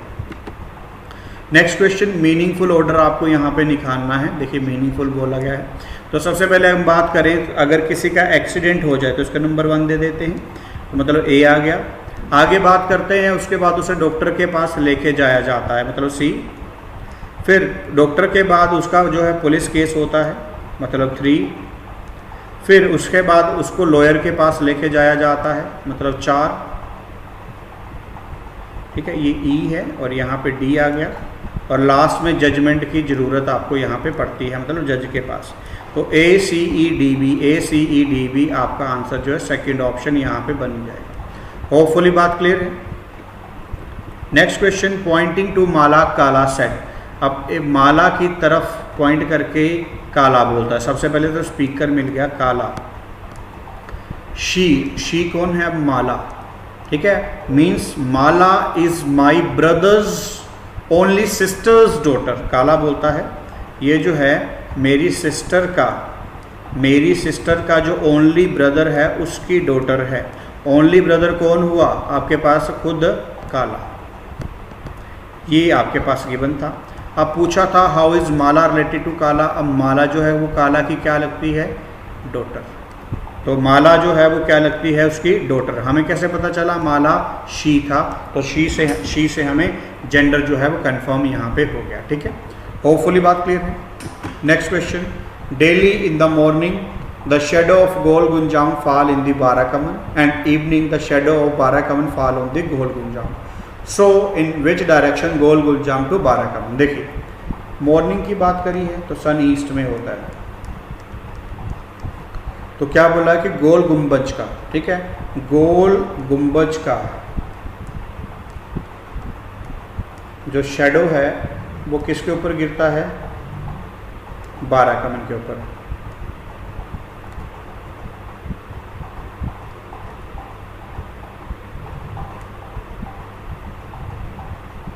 ठीक है, तो मॉर्निंग में गोल गुंबज का शेडो जो है बाराकमन के ऊपर गिरता है। और फिर कहा कि इन द इवनिंग में वेस्ट में होता है सन, तो यहाँ पे इसका शेडो जो है इसके ऊपर गिरता है। एग्जैक्टली बोला है आपके पास। अब ये पूछा कि सो इन विच डायरेक्शन गोल गुंबज टू बाराकमन। बाराकमन के ऊपर खड़े के गोल गुंबज को देखोगे तो कौन सी डायरेक्शन आपके पास आएगी? तो वो डायरेक्शन आपकी बननी है ईस्टर्न साइड। वो डायरेक्शन आपकी बननी है यहाँ पे ईस्टर्न साइड। डायरेक्शन कौन सी बनेगी? Eastern side. होपफुली बात क्लियर है। क्वेश्चन नंबर 10 की बात करते हैं। If 9th of the month fall on the day preceding Sunday, means Sunday से पहले आपके पास 9 तारीख थी। On what day will be first of the month. ठीक है, पहली को क्या था? तो यहाँ पे 8, 7, 6, 5, 4, 3, 2, 1, 1, 2, 3, 4, 5, 6, 7, 8, 9, 10। अगर इससे संडे था तो यहाँ पे क्या होगा? सैटरडे। यहाँ पे क्या था? फ्राइडे। ठीक है, और यहाँ पे क्या था? थर्सडे। और यहाँ पे वेंसडे, यहाँ पे ट्यूसडे, यहाँ पे आपके पास मंडे, यहाँ पे फिर से संडे, यहाँ पे सैटरडे और यहाँ पे फ्राइडे। तो answer is A option. Answer क्या बन जाएगा? ए ऑप्शन यहाँ पे आपका आंसर आ जाएगा। होपफुली बात क्लियर है। नेक्स्ट बात करते हैं 3, 15, 35, 63 सीरीज़ है। 3, 15, 35 एंड 63। अगर मैं यहाँ पे बात करता हूँ तो इन दोनों के बीच का जो डिफरेंस है वो कितना है? इन दोनों के बीच का डिफरेंस है 12। इन दोनों के बीच का जो डिफरेंस है वो कितना है? 20। इन दोनों के बीच का जो डिफरेंस है वो कितना है? 28। अगर मैं कॉमन डिफरेंस आगे फर्दर निकालता हूँ 8 यहाँ पे आ रहा है, तो आगे भी फर्दर कितने का आएगा? 8 का डिफरेंस आएगा। तो यहाँ पे कितना आ जाएगा? 36। और यहाँ पे फर्दर आपको 36 ऐड करना है तो 99 आपका यहाँ पे आंसर बन जाएगा। डन है? ठीक है, चलिए अगला क्वेश्चन देखते हैं। रेड का कोड है 6720, निकालना है ग्रीन, GREEN। ठीक है, अब देखो 18, 5 और आपके पास 4। अब 18 था आपके पास, रिवर्स में 2 ऐड कर दिया, 20 बन गया। 5 था प्लस ऑफ 2, 4 था प्लस ऑफ 2 6, ठीक है। 14 तो 2 16, देखो यहाँ पे पोजीशन डाल सकते हो 7 18 5 5 और 14, 14 2 16 5 2 7 7 18 2 20 और 7 और 2 9, ठीक है। तो 1677209 ये आंसर आपका, ये आपका एग्जैक्ट यहाँ पे आंसर बन जाएगा। डन है। चलिए अगला देखते हैं। नेक्स्ट क्वेश्चन है आपके पास सिलोजिज्म। अब all chair are table, all chair are table, सारे के सारे चेयर क्या हैं आपके पास, टेबल हैं। देन आगे क्या है, नो काउ इज चेयर, पूरे के पूरे काउ जो है यहाँ पे आपके पास चेयर नहीं है। सबसे पहले है सम टेबल आर चेयर, कुछ टेबल क्या है, चेयर हैं, बिल्कुल कुछ हिस्सा आता है, ट्रू है। सम टेबल आर काउ, टेबल और काउ के बीच में कोरिलेशन नहीं, गलत। सम चेयर आर काउ, कुछ चेयर काउ हैं, कोरिलेशन नहीं है, गलत। नो टेबल इज काउ, पूरे के पूरे टेबल काउ नहीं है, ये भी गलत, ठीक है। अब यहाँ पे हम बात करते हैं तो आंसर की, आंसर अगर देखेंगे तो आइदर केस में जाएगा, पर आइदर तो यहाँ पे है नहीं, आइदर केस तो यहाँ पे है नहीं। अगर मैं यहाँ पे बात करता हूँ तो अब इसके आगे आप लोगों को देखना पड़ेगा कि सिर्फ एक ही ट्रू है तो ओनली वन फॉलोज, आंसर आपको दे दिया जाएगा। होपफुली बात क्लियर है। नेक्स्ट क्वेश्चन देखिए, Suresh is 7 rank ahead of Ashok in A class of 39। अब एक क्लास थी जिसमें 39 स्टूडेंट थे। कितने स्टूडेंट थे, 39 स्टूडेंट थे, जिसमें कि आपके पास क्या बोला गया है कि अशोक का रैंक कितना है, 17th है from the last, 17th from the last, और सुरेश 7 रैंक आगे बैठा, मतलब 24 पे आगे बैठा है। अब यही बोला कि सुरेश का रैंक यहाँ स्टार्ट से फाइंड आउट करो, ये क्वेश्चन। तो इसका formula total is equal to L plus R minus 1। Total तो पता था 39 है, लेफ्ट साइड से गिवन है 24 है, plus of right minus of 1, कितना आ जाएगा 23। यहाँ पे आपने लेफ़्ट नहीं, हमें यहाँ पे लेफ़्ट कर लीजिए, ठीक है, यहाँ पे लेफ़्ट लिख लीजिए, और प्लस ऑफ लेफ़्ट तो is equal to 39। So L is equal to 39 minus of 23, so L is equal to 16। Done है। चलिए अगला क्वेश्चन देखते हैं। वेन डायग्राम है हस्बैंड, वाइफ एंड फैमिली। अगर मैं बात करता हूँ, ये पूरा का पूरा क्या है आपके पास, फैमिली का है, और ये क्या है, वाइफ आ जाएगा, ये क्या आ जाएगा, हस्बैंड आ जाएगा, क्योंकि फैमिली में ही दोनों रहते हैं, तो आंसर बन जाएगा 4th ऑप्शन। होपफुली यहाँ तक सारे के सारे क्वेश्चन आप लोगों को अच्छे से क्लियर होंगे। यहाँ तक जुड़ने के लिए बहुत बहुत धन्यवाद गाइस। हाँ जी, सत श्री अकाल जी, मैं आशीष शर्मा ਤੁਹਾਡਾ ਗਿਆਨਮ ਦੇ ਡਿਜੀਟਲ ਪਲੇਟਫਾਰਮ ਉੱਤੇ ਸਵਾਗਤ ਕਰਦਾ ਜੀ। ਉਮੀਦ ਕਰਦਾ ਗਾਇਸ ਤੁਸੀਂ ਠੀਕ ਹੋਵੋਗੇ ਜੀ ਤੇ ਆਪਣੇ ਘਰਾਂ 'ਚ ਸੇਫ ਹੋਵੋਗੇ। ਸੋ ਗਾਇਸ ਲਾਸਟ ਟਾਈਮ ਵੀ ਆਪਾਂ ਨੇ free weekly mock test series ਦਾ ਕੁਆਂਟ ਸੈਕਸ਼ਨ ਡਿਸਕਸ ਕੀਤਾ ਸੀ। ਇਸ ਵਾਰ ਫਿਰ ਤੋਂ ਆਪਾਂ ਕੁਆਂਟ ਸੈਕਸ਼ਨ ਡਿਸਕਸ ਕਰਾਂਗੇ ਜੀ। ਕੱਲਾ ਕੱਲਾ ਕੁਐਸਚਨ ਮੈਂ ਤੁਹਾਨੂੰ ਸੋਲਵ ਕਰਵਾਉਂਗਾ ਤੇ ਸਾਰੇ ਕੁਐਸਚਨ ਜਿਹੜੇ ਹੈਗੇ ਨੇ ਸਟੇਟ ਜੌਬਸ ਦੇ ਲਈ ਇੰਪੋਰਟੈਂਟ ਨੇ, ਰਾਈਟ ਗਾਇਸ। ਸੋ ਦੇਖਦੇ ਹਾਂ ਕਿ ਆਪਣਾ ਪਹਿਲਾ ਕੁਐਸਚਨ ਕੀ ਹੈ ਜੀ। ਸੋ ਉਸ ਤੋਂ ਪਹਿਲਾਂ ਮੈਂ ਤੁਹਾਨੂੰ ਇੱਕ ਇਨਫੋਰਮੇਸ਼ਨ ਲਾਸਟ ਟਾਈਮ ਵੀ ਦਿੱਤੀ ਸੀ, ਜੇਕਰ ਤੁਸੀਂ ਇਹਨਾਂ ਕੁਐਸਚਨਸ ਦੇ ਮਤਲਬ ਕਿ ਮੈਂ ਇਕੱਲੇ ਤੁਹਾਨੂੰ ਸੋਲੂਸ਼ਨ ਡਿਸਕਸ ਕਰਵਾ ਰਿਹਾ, ਰਾਈਟ। ਜੇ ਇਹਨਾਂ ਦੇ ਤੁਸੀਂ ਕੁਐਸਚਨਸ ਦੇਖਣਾ ਚਾਹੁੰਦੇ ਹੋ ਤਾਂ ਤੁਸੀਂ ਗਿਆਨਮ ਦੀ ਐਪ ਨੂੰ ਇੰਸਟਾਲ ਕਰੋ, ਉੱਥੇ free weekly mock test series ਨੇ, ਉੱਥੋਂ ਤੁਸੀਂ ਕੁਐਸਚਨਸ ਪਿਕ ਕਰ ਸਕਦੇ ਹੋ, ਰਾਈਟ ਗਾਇਸ। ਸੋ ਆਪਣਾ ਪਹਿਲਾ ਕੁਐਸਚਨ ਹੈ ਜੀ ਇੱਕ ਵਾਰ ਅਰਿਥਮੈਟਿਕ ਰੀਜ਼ਨਿੰਗ ਦਾ। In a family the father took 1/4 of the cake and he had 3 times।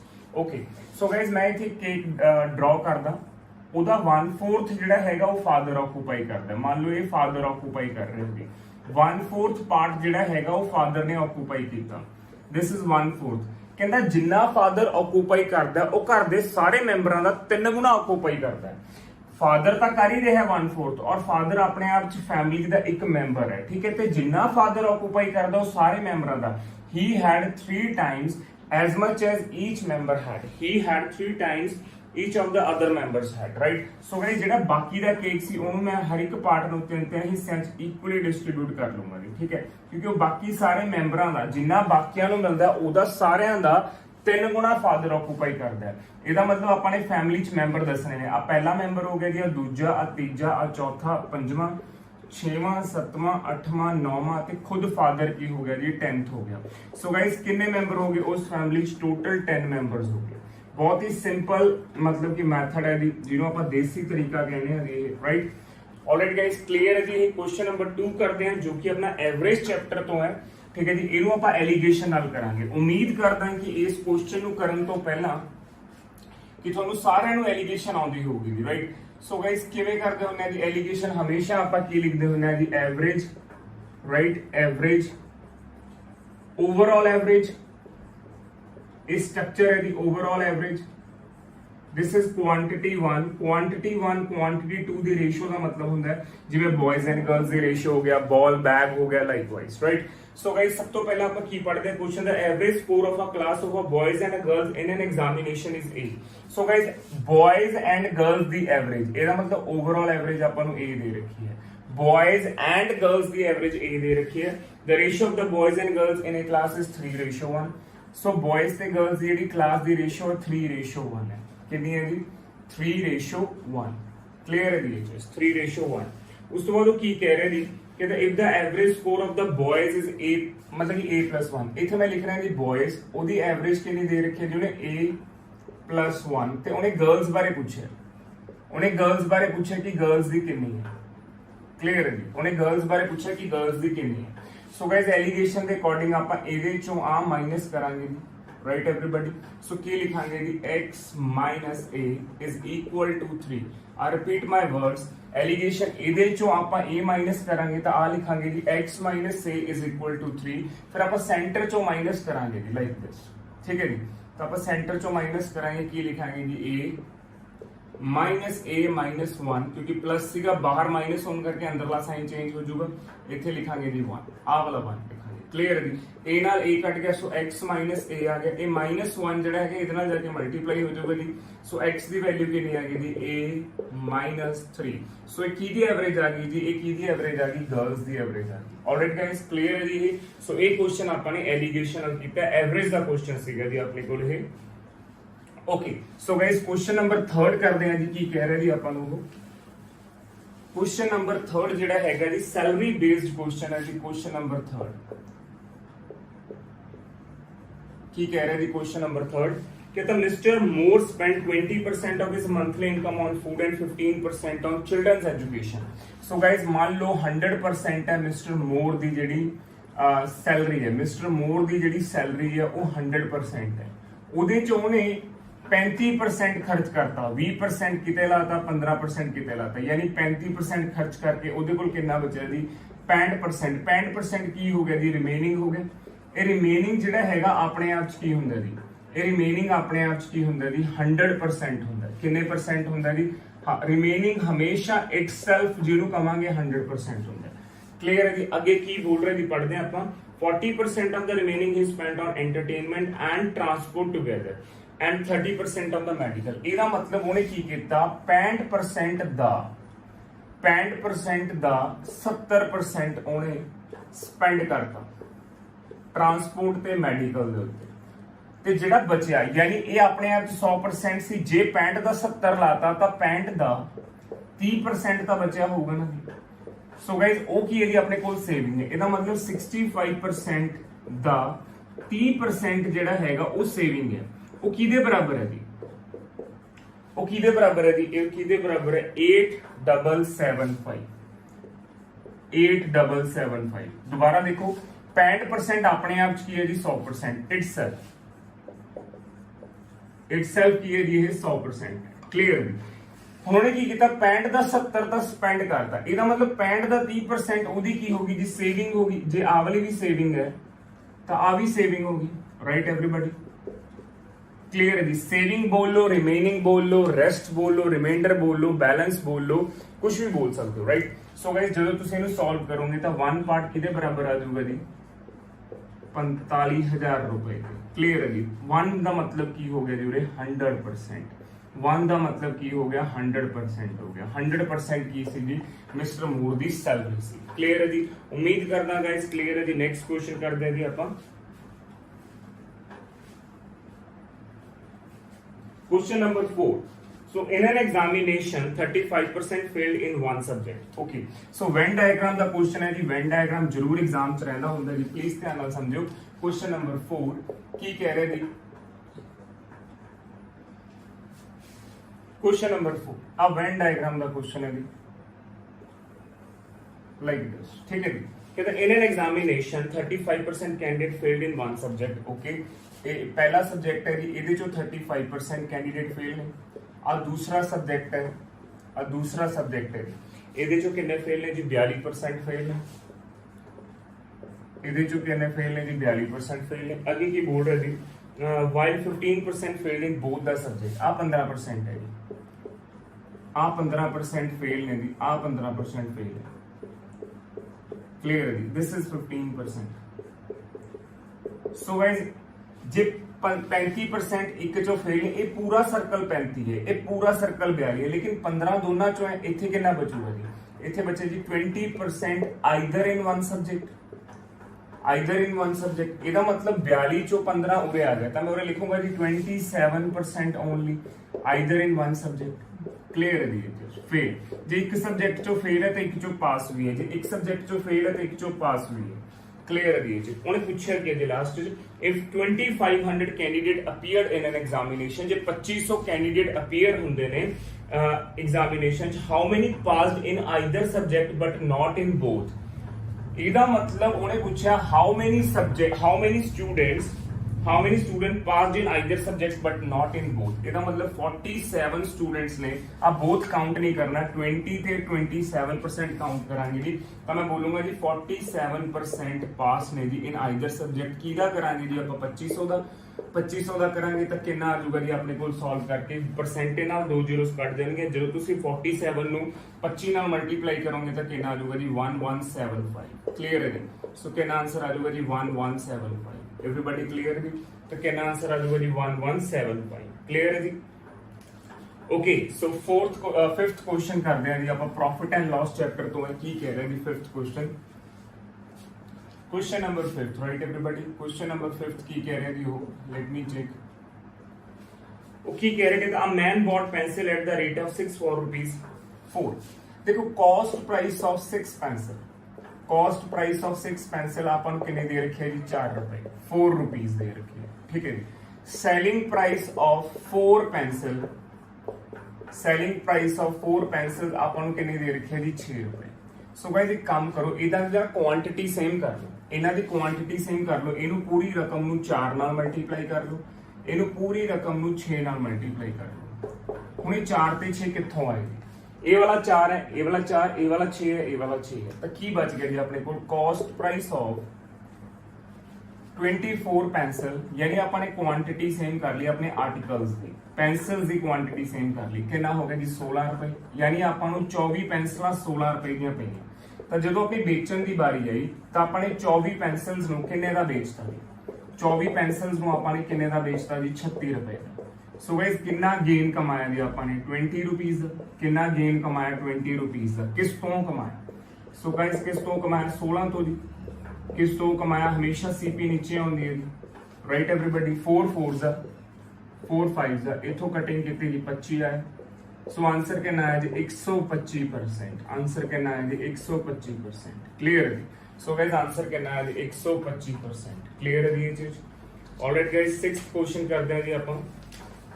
Coins वाला क्वेश्चन है जी, डिनोमिनेशन का क्वेश्चन है जी, कॉइन्स वाला क्वेश्चन है, डिनोमिनेशन का क्वेश्चन है जी। Question number 6। Okay, so question number 6 की कह रहा है जी अपन, there are 420 coins consisting of 1 rupee 50 paisa and 25 पैसा। देखो 420 कॉइन्स ने जी अपने कोल, ठीक है। कोई 1 रुपए वाला, कोई 1 रुपए वाली डिनोमिनेशन, कोई 50 पैसे वाली है जी, कोई 25 पैसे वाली है जी, ठीक है जी। ਇਹਨਾਂ ਦੀ ਜਿਹੜੀ ਵੈਲਿਊ ਦੀ ਰੇਸ਼ੋ, मतलब कि वैल्यू मतलब कि रुपीज ਦੀ ਜਿਹੜੀ ਰੇਸ਼ੋ ਹੈ ਉਹ ਕਿੰਨੀ ਦੇ ਰੱਖੀ ਹੈ ਜੀ 2 3 5, 2 ਤੇ 3 ਤੇ 5। ਉਹਨੇ ਪੁੱਛਿਆ ਕਿ 1 ਰੁਪਏ ਵਾਲੇ ਕੋਇਨਸ ਕਿੰਨੇ ਨੇ, ਉਹਨੇ ਕੀ ਪੁੱਛਿਆ ਜੀ, ਕਹਿੰਦਾ 1 ਰੁਪਏ ਵਾਲੇ ਕੋਇਨਸ ਕਿੰਨੇ ਨੇ। ਹੁਣ ਮੈਨੂੰ ਇਹ ਦੱਸੋ ਵੈਲਿਊ ਦਾ ਮਤਲਬ ਹੈ 1 ਰੁਪਏ ਵਾਲੇ 2 ਰੁਪਏ ਬਣੇ ਹੋਏ ਨੇ, यानी इतने 3 रुपए बने हुए ने, 5 रुपए। पहला वैल्यू का मतलब समझो जी की हुंदा, इतने 2 रुपए है, इतने 3 रुपए, इतने 5 रुपए। ध्यान नाल 2 रुपए 3 रुपए 5 रुपए। मेरी एक गल का जवाब दो, जे 2 रुपए है तो कॉइन्स भी तो 2 ही होंगे, 1 रुपए वाले कॉइन्स तो 2 ही होंगे। जो 3 रुपए है 50 पैसे वाले 6 सिक्के होंगे, कितने सिक्के होंगे जी 6 सिक्के होंगे। ये क्लीयर है जी। क्योंकि 50 पैसे ਤਾਂ ਜਾ ਕੇ 1 ਰੁਪਿਆ ਬਣਦਾ ਤਾਂ ਆਪਾਂ 3 ਰੁਪਏ ਬਣਾਉਣੇ ਨੇ 50 ਪੈਸੇ 1 ਰੁਪਿਆ 50 ਪੈਸੇ 2 ਰੁਪਏ 50 ਪੈਸੇ 3 ਯਾਨੀ 6 ਕੁਆਇਨਸ ਲੱਗੇ ਹੁਣ ਉਹਦੇ 5 ਰੁਪਏ ਨੇ ਤਾਂ 25 ਪੈਸੇ ਵਾਲੇ 20 ਸਿੱਕੇ ਹੋਣਗੇ 4 25 ਪੈਸੇ ਨੂੰ ਲੈ ਕੇ 1 ਰੁਪਿਆ ਬਣਦਾ ਤਾਂ 5 ਲਈ ਕਿੰਨੇ ਹੋ ਗਏ ਜੀ 20 ਹੋ ਗਏ ਸੋ ਗਾਇਸ ਇਹ ਸਾਰੇ ਮੈਨੇ ਕੀ ਕਰ ਲਏ ਜੀ ਐਡ ਕਰ ਲਏ 28x ਜੋ ਕਿ ਕਿਹਦੇ ਬਰਾਬਰ ਨੇ ਜੀ ਇਹ ਆਪਣੇ ਕੋਲ 420 ਕੁਆਇਨਸ किदे बराबर ने जी 420 कॉइन्स एक कॉइन्स का टोटल लिखा जी मैं ताही कॉइन्स के बराबर लिखा सो गाइस x की वैल्यू कितनी आ जाएगी जी 420/28 किदे बराबर आ गया जी 15 आ गया उन्हें की पूछा जी उन्हें पूछा जी अपन 1 रुपए वाले कॉइन्स तो 15 ਨੂੰ मैं 2 ਨਾਲ ਮਲਟੀਪਲਾਈ ਕਰ ਦੂੰਗਾ ਸੋ गाइस 1 ਰੁਪਏ ਵਾਲੇ कॉइन्स ਜਿਹੜੇ ਹੋਣਗੇ ਉਹ ਕਿੰਨੇ ਹੋਣਗੇ ਜੀ ਮੇਰੇ ਕੋਲ 30 कॉइन्स ਹੋਣਗੇ ਕਿੰਨੇ कॉइन्स ਹੋਣਗੇ 30 कॉइन्स जोड़े पूछा हुंदा मेरे कोलों जोड़े पूछा हुंदा 25 पैसे 50 पैसे वाले तो मैं बोलदा जी 15 ਨੂੰ ਕਿਹਦੇ ਨਾਲ ਗੁਣਾ ਕਰਦਾ ਇਹਦੇ ਨਾਲ ਤਾਂ 90 ਕॉइन्स ਆਂਦੇ जोड़े पूछे ਹੁੰਦੇ ਜੀ ਮੇਰੇ ਕੋਲ 25 ਪੈਸੇ ਵਾਲੇ ਤਾਂ 15 ਨੂੰ ਮੈਂ 20 ਨਾਲ ਕਰਦਾ ਤਾਂ ਮੇਰੇ ਕੋਲ 300 कॉइन्स ਹੋਣਗੇ ਕਲੀਅਰ ਹੈ ਜੀ ਰਾਈਟ ਗਾਇਸ ਓਕੇ ਇੱਕ ਆਪਣੇ ਕੋਲ ਹੋਰ ਕੁਐਸਚਨ ਅਵੇਲੇਬਲ ਹੈ ਜੀ ਕॉइन्स ਵਾਲਾ ਡਿਨੋਮੀਨੇਸ਼ਨ ਵਾਲਾ ਕੁਐਸਚਨ ਨੰਬਰ 7 ਆਪਾਂ ਕਰਦੇ ਹਾਂ ਜੀ ਕੀ ਕਹਿ ਰਹੇ ਜੀ ਉਹ ਕੁਐਸਚਨ ਨੰਬਰ 7 ਕੀ ਕਹਿ ਰਹੇ ਜੀ ਕੁਐਸਚਨ ਨੰਬਰ 7 ਪਲੀਜ਼ ਧਿਆਨ ਨਾਲ ਚੈੱਕ ਕਰਿਓ कहता mister rich inherit 3224 gold coin 3224 gold coin ਜਿਹੜੇ ਹੈਗੇ ਨੇ ਉਹਨੇ ਵੰਡਣੇ ਸੀ ਜੀ ਉਹਦੀ ਜਾਇਦਾਦ ਸੀ ਠੀਕ ਹੈ ਜੀ ਇਨहेरिट ਮੀਨਸ ਉਹਨੇ ਆਪਣੀ ਪ੍ਰਾਪਰਟੀ ਡਿਸਟ੍ਰੀਬਿਊਟ ਕਰਨੀ ਹੈ 3224 ਠੀਕ ਹੈ ਉਹਦੀਆਂ 3 ਡਾਟਰ ਸੀ ਲਲਿਤਾ ਪਲਿਤਾ ਐਂਡ ਸਲਿਤਾ ਉਹਨਾਂ ਨੇ ਕੀ ਕੀਤਾ ਕਿ ਕੁਝ ਕੁਆਇਨਸ ਜਿਹੜੇ ਲਲਿਤਾ ਨੇ 50 ਕੁਆਇਨਸ ਜਿਹੜੇ ਹੈਗੇ ਨੇ ਜੀ ਸੇਲ ਕਰਤੇ 25 ਕੁਆਇਨਸ ਪਲਿਤਾ ਨੇ ਡੋਨੇਟ ਕਰਤੇ ਸਲਿਤਾ ਨੇ 39 कॉइन्स ਦੀ ज्वेलरी ਬਣਾ ਲਈ ਇਹਦਾ ਮਤਲਬ ਸਾਰਿਆਂ ਦਾ ਟੋਟਲ ਕਰਕੇ 174 ਕॉइन्स ਤਾਂ ਇੱਧਰ ਉੱਧਰ ਹੀ ਡਿਸਟ੍ਰੀਬਿਊਟ ਹੋ ਗਏ 174 ਕॉइन्स ਤਾਂ ਇੱਧਰ ਉੱਧਰ ਹੀ ਡਿਸਟ੍ਰੀਬਿਊਟ ਹੋ ਗਏ ਤਾਂ ਆਪਣੇ ਕੋਲ ਬਚੇ ਕਿੰਨੇ ਜੀ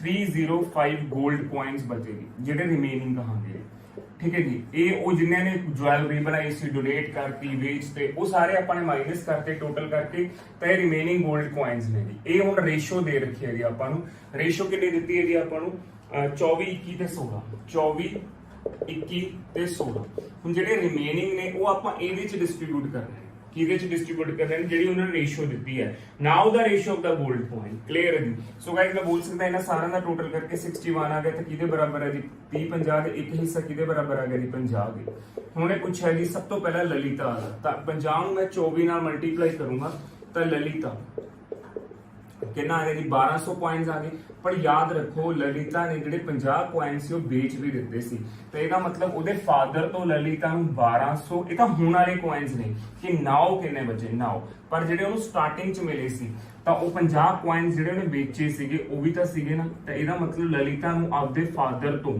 ਕਿੰਨੇ ਕॉइन्स ਮਿਲੇ ਸੀ ਜੀ 1250 is the right answer clear ਹੈ this is the right answer ਠੀਕ ਹੈ ਜੀ 1200 ਤਾਂ ਹੁਣ ਵਾਲੇ ਕॉइन्स ਉਹਨੇ ਪੁੱਛਿਆ फादर तो नहीं सॉरी मदर तो how many coins did Lalita receive from her mother not father mother तो मिले सीगे जी तो कितने मिले सी 1250 ये तो होने वाले कॉइन्स ने right everybody alright guys question number 8 करते हैं जी आपां सो क्वेश्चन नंबर 8 ਤੁਸੀਂ ਰੀਡ ਕਰੋ ਜੀ ਕੀ ਕਹਿ ਰਿਹਾ mister ABC subscribe ₹50,000 in a business for a business कहता A subscribe 4,000 more than that of B and B 5,000 more than that of C out of the total profit of ₹35,000 A received ਹੁਣ ਮੈਨੂੰ ਇਹ ਦੱਸੋ question number ਦੀ ਹੈਗਾ ਆਪਣਾ ਇਹ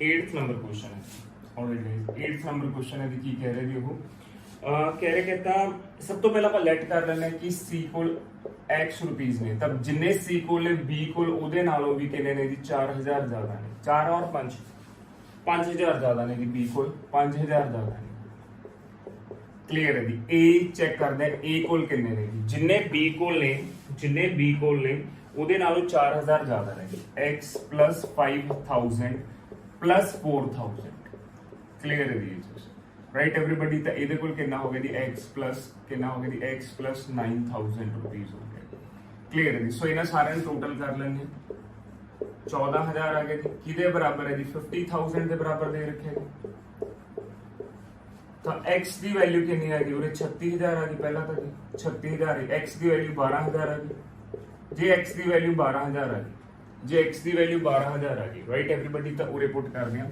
ਤਾਂ c ਕੋਲ ਕਿੰਨੇ ਆ ਗਏ ਜੀ 12000 ਆ ਗਈ ਇਹਦੇ ਕੋਲ ਕਿੰਨੇ ਆ ਗਏ ਜੀ 12 ਤੇ 5 17 ਆ ਗਏ ਜੀ, B ਕੋਲ ਆਪਣੇ ਕੋਲ A ਕੋਲ ਕਿੰਨੇ ਆ ਜਾਣਗੇ ਜੀ 21000, ਕਿੰਨੇ ਆ ਜਾਣਗੇ ਜੀ 21000। ਕਲੀਅਰ ਹੈ ਜੀ। ਸੋ ਗਾਇਜ਼ ਇਹਨਾਂ ਦੀ ਰੇਸ਼ੀਓ ਲੈ ਲੈਂਦੇ ਆਪਾਂ A B ਐਂਡ C, ਤਾਂ ਕਿੰਨੀ ਰੇਸ਼ੀਓ ਆ ਜਾਊਗੀ ਜੀ 21 17 ਤੇ 12। ਕਲੀਅਰ ਜੀ 21 17 ਤੇ 12। ਹੁਣ ਆਪਣੇ ਕੋਲ ਟੋਟਲ ਪ੍ਰੋਫਿਟ ਕਿੰਨਾ ਦੇ ਰੱਖਿਆ ਜੀ 35000। ਟੋਟਲ ਪ੍ਰੋਫਿਟ ਕਿੰਨਾ ਦੇ ਰੱਖਿਆ 35, ਤੇ ਕਿਹਦਾ ਸ਼ੇਅਰ ਕੱਢਣਾ ਜੀ ਆਪਾਂ ਨੇ A ਦਾ ਸ਼ੇਅਰ ਕੱਢਣਾ ਜੀ। ਸੋ ਗਾਇਸ 50 ਪਾਰਟਸ ਨੇ ਜਿਹੜੇ ਉਹ ਕਿਹਦੇ ਬਰਾਬਰ ਦੇ ਰੱਖੇ ਨੇ ਜੀ 35000 ਦੇ। ਸੋ ਗਾਇਸ 1 ਪਾਰਟ ਕਿਹਦੇ ਬਰਾਬਰ ਆ ਗਿਆ 35000 ਬਟਾ 50। ਆਲਰੇਡੀ ਗਾਇਸ ਕਲੀਅਰ ਹੈ ਜੀ। ਤਾਂ ਆਪਾਂ ਨੇ A ਦਾ ਕੱਢਣਾ ਤੇ ਮੈਂ ਨਾਲ A ਨੂੰ ਮਲਟੀਪਲਾਈ ਕਰ ਦੇਣਾ, ਉਰੋਂ ਆ ਗਿਆ ਜੀ 7, ਇੱਕ 0 ਨਾਲ 0 ਕੱਟਤੀ 700, ਤਾਂ ਕਿੰਨਾ ਆ ਗਿਆ ਜੀ 14700 ਰੁਪੀਸ। ਕਲੀਅਰ ਹੈ ਜੀ। ਇਹ ਕਿਹਦਾ ਸ਼ੇਅਰ ਆ ਗਿਆ ਜੀ A ਦਾ, ਤਾਂ ਹੀ ਮੈंने 21 ਨਾਲ ਮਲਟੀਪਲਾਈ ਕੀਤਾ। ਜੇ B ਦਾ ਕੱਢਣਾ ਹੁੰਦਾ ਤਾਂ ਮੈਂ 17 ਕਰਦਾ, ਜੇ C ਦਾ ਕੱਢਣਾ ਹੁੰਦਾ ਤਾਂ ਮੈਂ 12 ਨਾਲ ਕਰਦਾ। ਕਲੀਅਰ ਹੈ ਜੀ ਇਹ ਚੀਜ਼। ਆਲਰਾਈਟ ਗਾਇਸ ਕੁਐਸਚਨ ਨੰਬਰ 9 ਕਰਦੇ ਹਾਂ ਜੀ, ਕੀ ਕਹਿ ਰਿਹਾ ਹੋ। क्वेश्चन नंबर 9, क्वेश्चन नंबर 9 की कह रहे देखो 2 men and 7 women can do a piece of work in 14 days।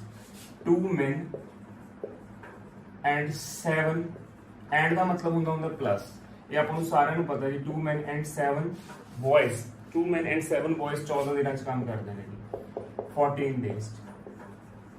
ਤਾਂ ਮੈंने ਕੰਮ 1 ਦਿਨ ਚ ਕਰਵਾਉਣਾ ਹੈ ਇਹਨਾਂ ਤੋਂ। ਜਿਵੇਂ 1 ਦਿਨ ਚ ਕੰਮ ਕਰਵਾਉਣਾ ਤੇ 14 ਇਹਦੇ ਨਾਲ ਮਲਟੀਪਲਾਈ ਹੋ ਜਾਊਗਾ ਤਾਂ ਕਿੰਨਾ ਆ ਜਾਊਗਾ ਜੀ 2 men plus 7 boys, ਕਿੰਨਾ ਆ ਜਾਊਗਾ ਜੀ 1 day। 1 ਦਿਨ ਚ ਕੰਮ ਕਿੰਨੇ ਕਰਨਗੇ ਜੀ, ਉਨੀ ਹੀ ਆਪਣੇ ਨੰਬਰ ਆਫ men ਤੇ boys ਇਨਕਰੀਜ਼ ਹੋ ਜਾਂਦੇ ਨੇ, ਯਾਨੀ ਆ 14 ਇੱਧਰ ਆ ਕੇ ਮਲਟੀਪਲਾਈ ਹੋ ਜਾਊਗਾ। ਸਿਮਿਲਰਲੀ ਅਗਲੀ ਕੰਡੀਸ਼ਨ ਹੈ ਜੀ ਆਪਣੇ ਕੋਲ 3 men and 8 boys 3 men and 8 boys। ਹੁਣ ਤੁਸੀਂ ਆਪ ਸੋਚੋ ਜੀ ਇਹ ਕਿੰਨੇ ਚ ਕਰਦੇ ਨੇ 11। ਜੇ ਆਪਾਂ ਨੇ ਕੰਮ 11 ਦਿਨਾਂ ਦਾ ਕੰਮ 1 ਦਿਨ ਚ ਕਰਾਉਣਾ ਹੈ ਤਾਂ ਨੰਬਰ ਆਫ ਪੀਪਲ ਦਾ ਜ਼ਿਆਦਾ ਚਾਹੀਦੇ ਨਾ ਆਪਾਂ ਨੂੰ।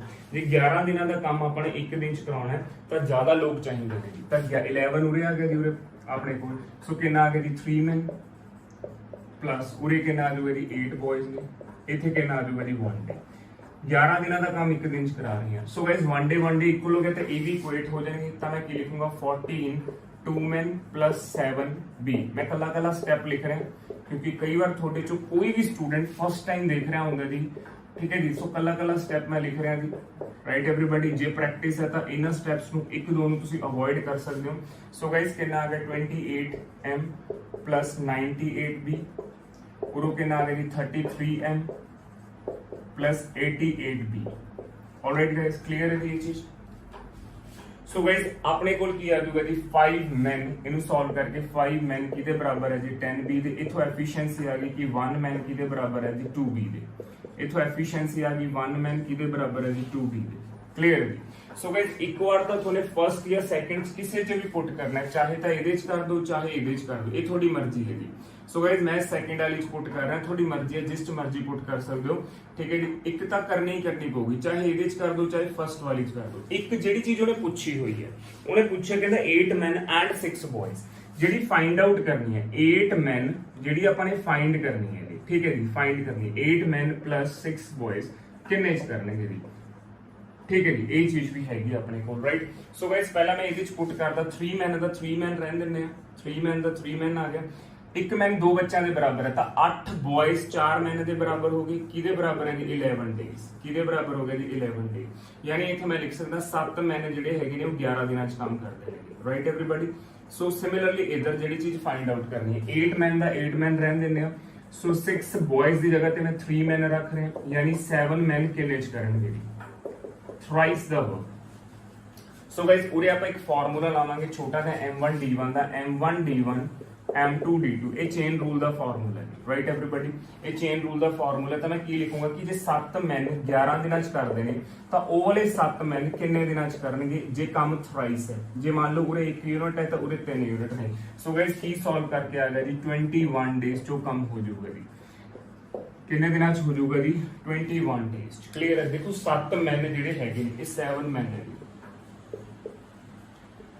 7 men 11 ਦਿਨਾਂ ਚ ਕਰਦੇ ਨੇ ਤਾਂ ਉਹ ਵਾਲੇ 7 men ਕਿੰਨੇ ਦਿਨਾਂ ਚ ਕਰਨਗੇ, ਉਹ ਵਾਲੇ 7 men ਇਹ ਤਾਂ ਹੈਗੇ ਨੇ ਜੀ ਉਰੇ 11 men, ਸੌਰੀ ਉਰੇ 11 men ਆਊਗਾ ਜੀ। ਉਰੇ 11 ਮੈਨ ਆਊਗਾ। ਠੀਕ ਹੈ ਜੀ, मैं बाय मिस्टेक 7 लिख गया सी, 11 ਆਊਗਾ। देखो 7 ਜਿਹੜੇ ਹੈਗੇ ਨੇ 11 ਚ ਕਰਦੇ ਨੇ, ਤਾਂ ਇੱਥੇ ਪਲੀਜ਼ ਇਹਨੂੰ ਇੱਥੇ ਕਰੈਕਸ਼ਨ ਕਰ ਲਿਓ। ਯੈਸ, ਤਾਂ 11 ਕਿੰਨੇ ਚ ਕਰਦੇ ਨੇ ਜੀ 21 ਚ। ठीक है जी, मैं इतने बाय मिस्टेक 7 लिख गया सी, करेक्ट कर लियो प्लीज। 11 आऊगा तो उरी भी मैंने 11 लिखा। जे 7 11 च कर देने तो आ वाले 11 च किन्ने च कर देंगे, वो भी थ्राइस। ये थ्राइस कित्थों है, क्वेश्चन च गिवन है जी लास्ट लाइन, कहंदा can do 3 times the amount of the work. Clear है जी। Alright guys, 10th number question करते हैं जी। की कह रहे जी वो पाइप्स एंड सिस्टम का क्वेश्चन है जी, question number 10।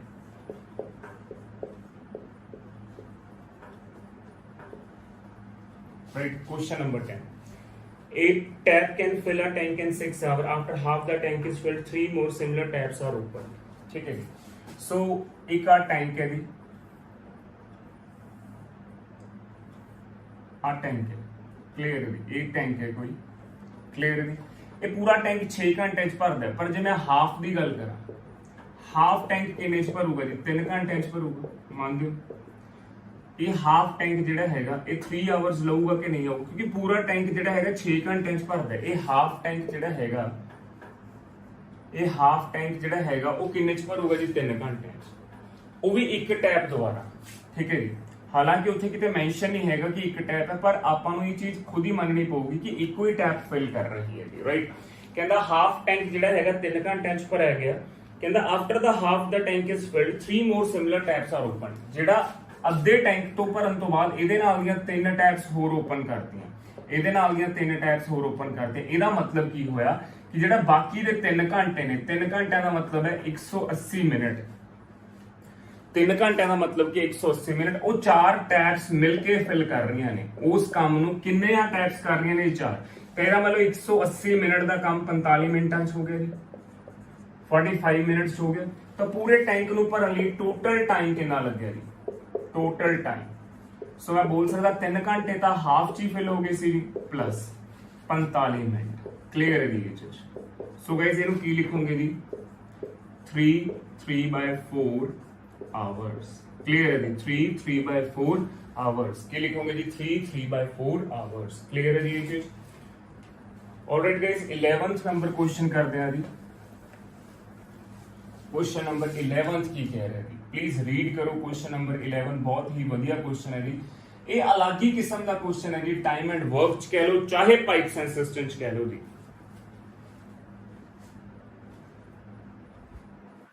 Alright guys, question की है जी अपने कोल।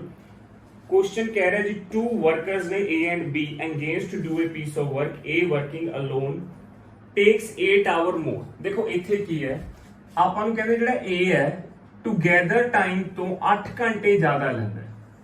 ਆਪਾਂ ਨੂੰ टूगैदर टाइम पता नहीं जी किन्ना। What do you mean by together time? A ਤੇ B जिन्ना टाइम दोनों मिलके लाउंदे ने। ਜਿਹੜਾ B है ਉਹ टूगैदर टाइम तो 4.5 घंटे ज्यादा लाउंदा। ਤਾਂ टूगैदर टाइम ही ਕੱਢਣਾ ਹੈ ਆਪਾਂ ਨੇ, टूगैदर टाइम ही फाइंड आउट करना है ਵੀ ਕਿੰਨਾ ਦੋਹਾਂ ਨੂੰ ਕਿੰਨਾ टाइम ਲੱਗਿਆ। ਇਹ ਅੱਡੀ ਕਿਸਮ ਦਾ ਕੁਐਸਚਨ ਹੈ ਜੀ, ਚਾਹੇ ਇਹਨੂੰ ਪਾਈਪਸ ਐਂਡ ਸਿਸਟਮ ਕਹਿ ਲਓ, ਚਾਹੇ ਇਹਨੂੰ ਟਾਈਮ ਐਂਡ ਵਰਕ ਕਹਿ ਲਓ, ਗੱਲਬਾਤ ਇੱਕੋ ਹੀ ਹੈ ਜੀ। ਇਹਦੀ ਪਹਿਚਾਣ ਕੀ ਹੈ ਜੀ, ਇਹ ਟੂਗੈਦਰ ਟਾਈਮ ਫਾਈਂਡ ਆਊਟ ਕਰਨਾ ਹੁੰਦਾ ਹੈ। ਟੂਗੈਦਰ ਟਾਈਮ ਨਾਲੋਂ A ਨੂੰ ਇੰਨਾ ਟਾਈਮ ਜ਼ਿਆਦਾ ਲੱਗਿਆ, ਟੂਗੈਦਰ ਟਾਈਮ ਨਾਲੋਂ B ਨੂੰ ਇੰਨਾ ਟਾਈਮ ਜ਼ਿਆਦਾ ਲੱਗਿਆ। Right everybody. ਸੋ ਕਦੇ ਵੀ ਅਜਿਹਾ ਕੁਐਸਚਨ ਆਉਂਦਾ ਤਾਂ ਉਹਦੇ ਲਈ ਇੱਕੋ ਹੀ ਫਾਰਮੂਲਾ ਲਾਉਣਾ ਹੈ ਜੀ ਤੁਸੀਂ, A ਤੇ B the under route. What do you mean by A? ਜਿਹੜਾ ਐਕਸਟਰਾ ਟਾਈਮ ਹੈ ਨਾ A ਨੂੰ ਲੱਗਿਆ ਉਹ A ਹੈ, ਜਿਹੜਾ ਐਕਸਟਰਾ ਟਾਈਮ B ਨੂੰ ਲੱਗਿਆ ਉਹ ਆਪਣਾ ਕੀ ਹੈ, ਆਪਣਾ B ਹੈ ਜੀ। ਰਾਈਟ। ਸੋ ਗਾਇਸ ਜਦੋਂ ਤੁਸੀਂ ਇਹਨੂੰ ਸੋਲਵ ਕਰਦੇ ਹੋ ਤਾਂ ਕਿੰਨਾ ਆ ਜਾਊਗਾ ਜੀ, ਅੰਡਰ ਰੂਟ 36 ਆ ਗਿਆ। ਸੋ T ਦੀ ਵੈਲਿਊ ਕਿੰਨੀ ਆ ਗਈ ਗਾਇਸ, 6 ਆਵਰਸ। T ਦੀ ਵੈਲਿਊ ਕਿੰਨੀ ਆ ਗਈ ਜੀ ਮੇਰੇ ਕੋਲ, 6 ਆਵਰਸ। ਸੋ ਗਾਇਸ ਕਦੇ ਵੀ ਅਜਿਹਾ ਕੁਐਸਚਨ ਆਉਂਦਾ ਹੈਗਾ, ਇਹਨੂੰ ਪਲੀਜ਼ ਤੁਸੀਂ ਇਦਾਂ ਹੀ ਕਰਨਾ ਹੈ। याद रखियो जो मर्जी होवे इत्थे कदे भी माइनस माइनस नहीं आऊगा, हमेशा मोर आऊगा, क्योंकि कल्ले बंदे नू टुगेदर वाले नालों हमेशा ज्यादा टाइम लगता है। कल्ले बंदे नू टुगेदर टाइम नालों हमेशा ज्यादा टाइम लगता है। तो कदे भी दिमाग च ना सोचो उरे माइनस आऊगा, नो, हमेशा इको ही टाइप बनी है जी ये प्लस प्लस वाली, यानी मोर वाली। क्लियर है जी।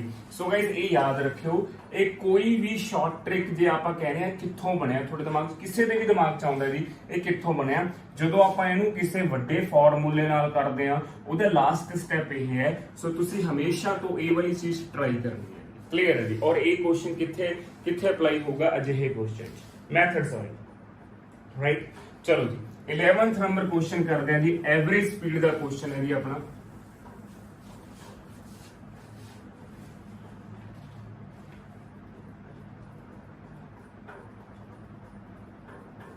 वो 10th क्वेश्चन सी जी जेड़ा हुण करिया आपां 10th सी ए वाला 11th है जी वो 10th क्वेश्चन सीगा जी।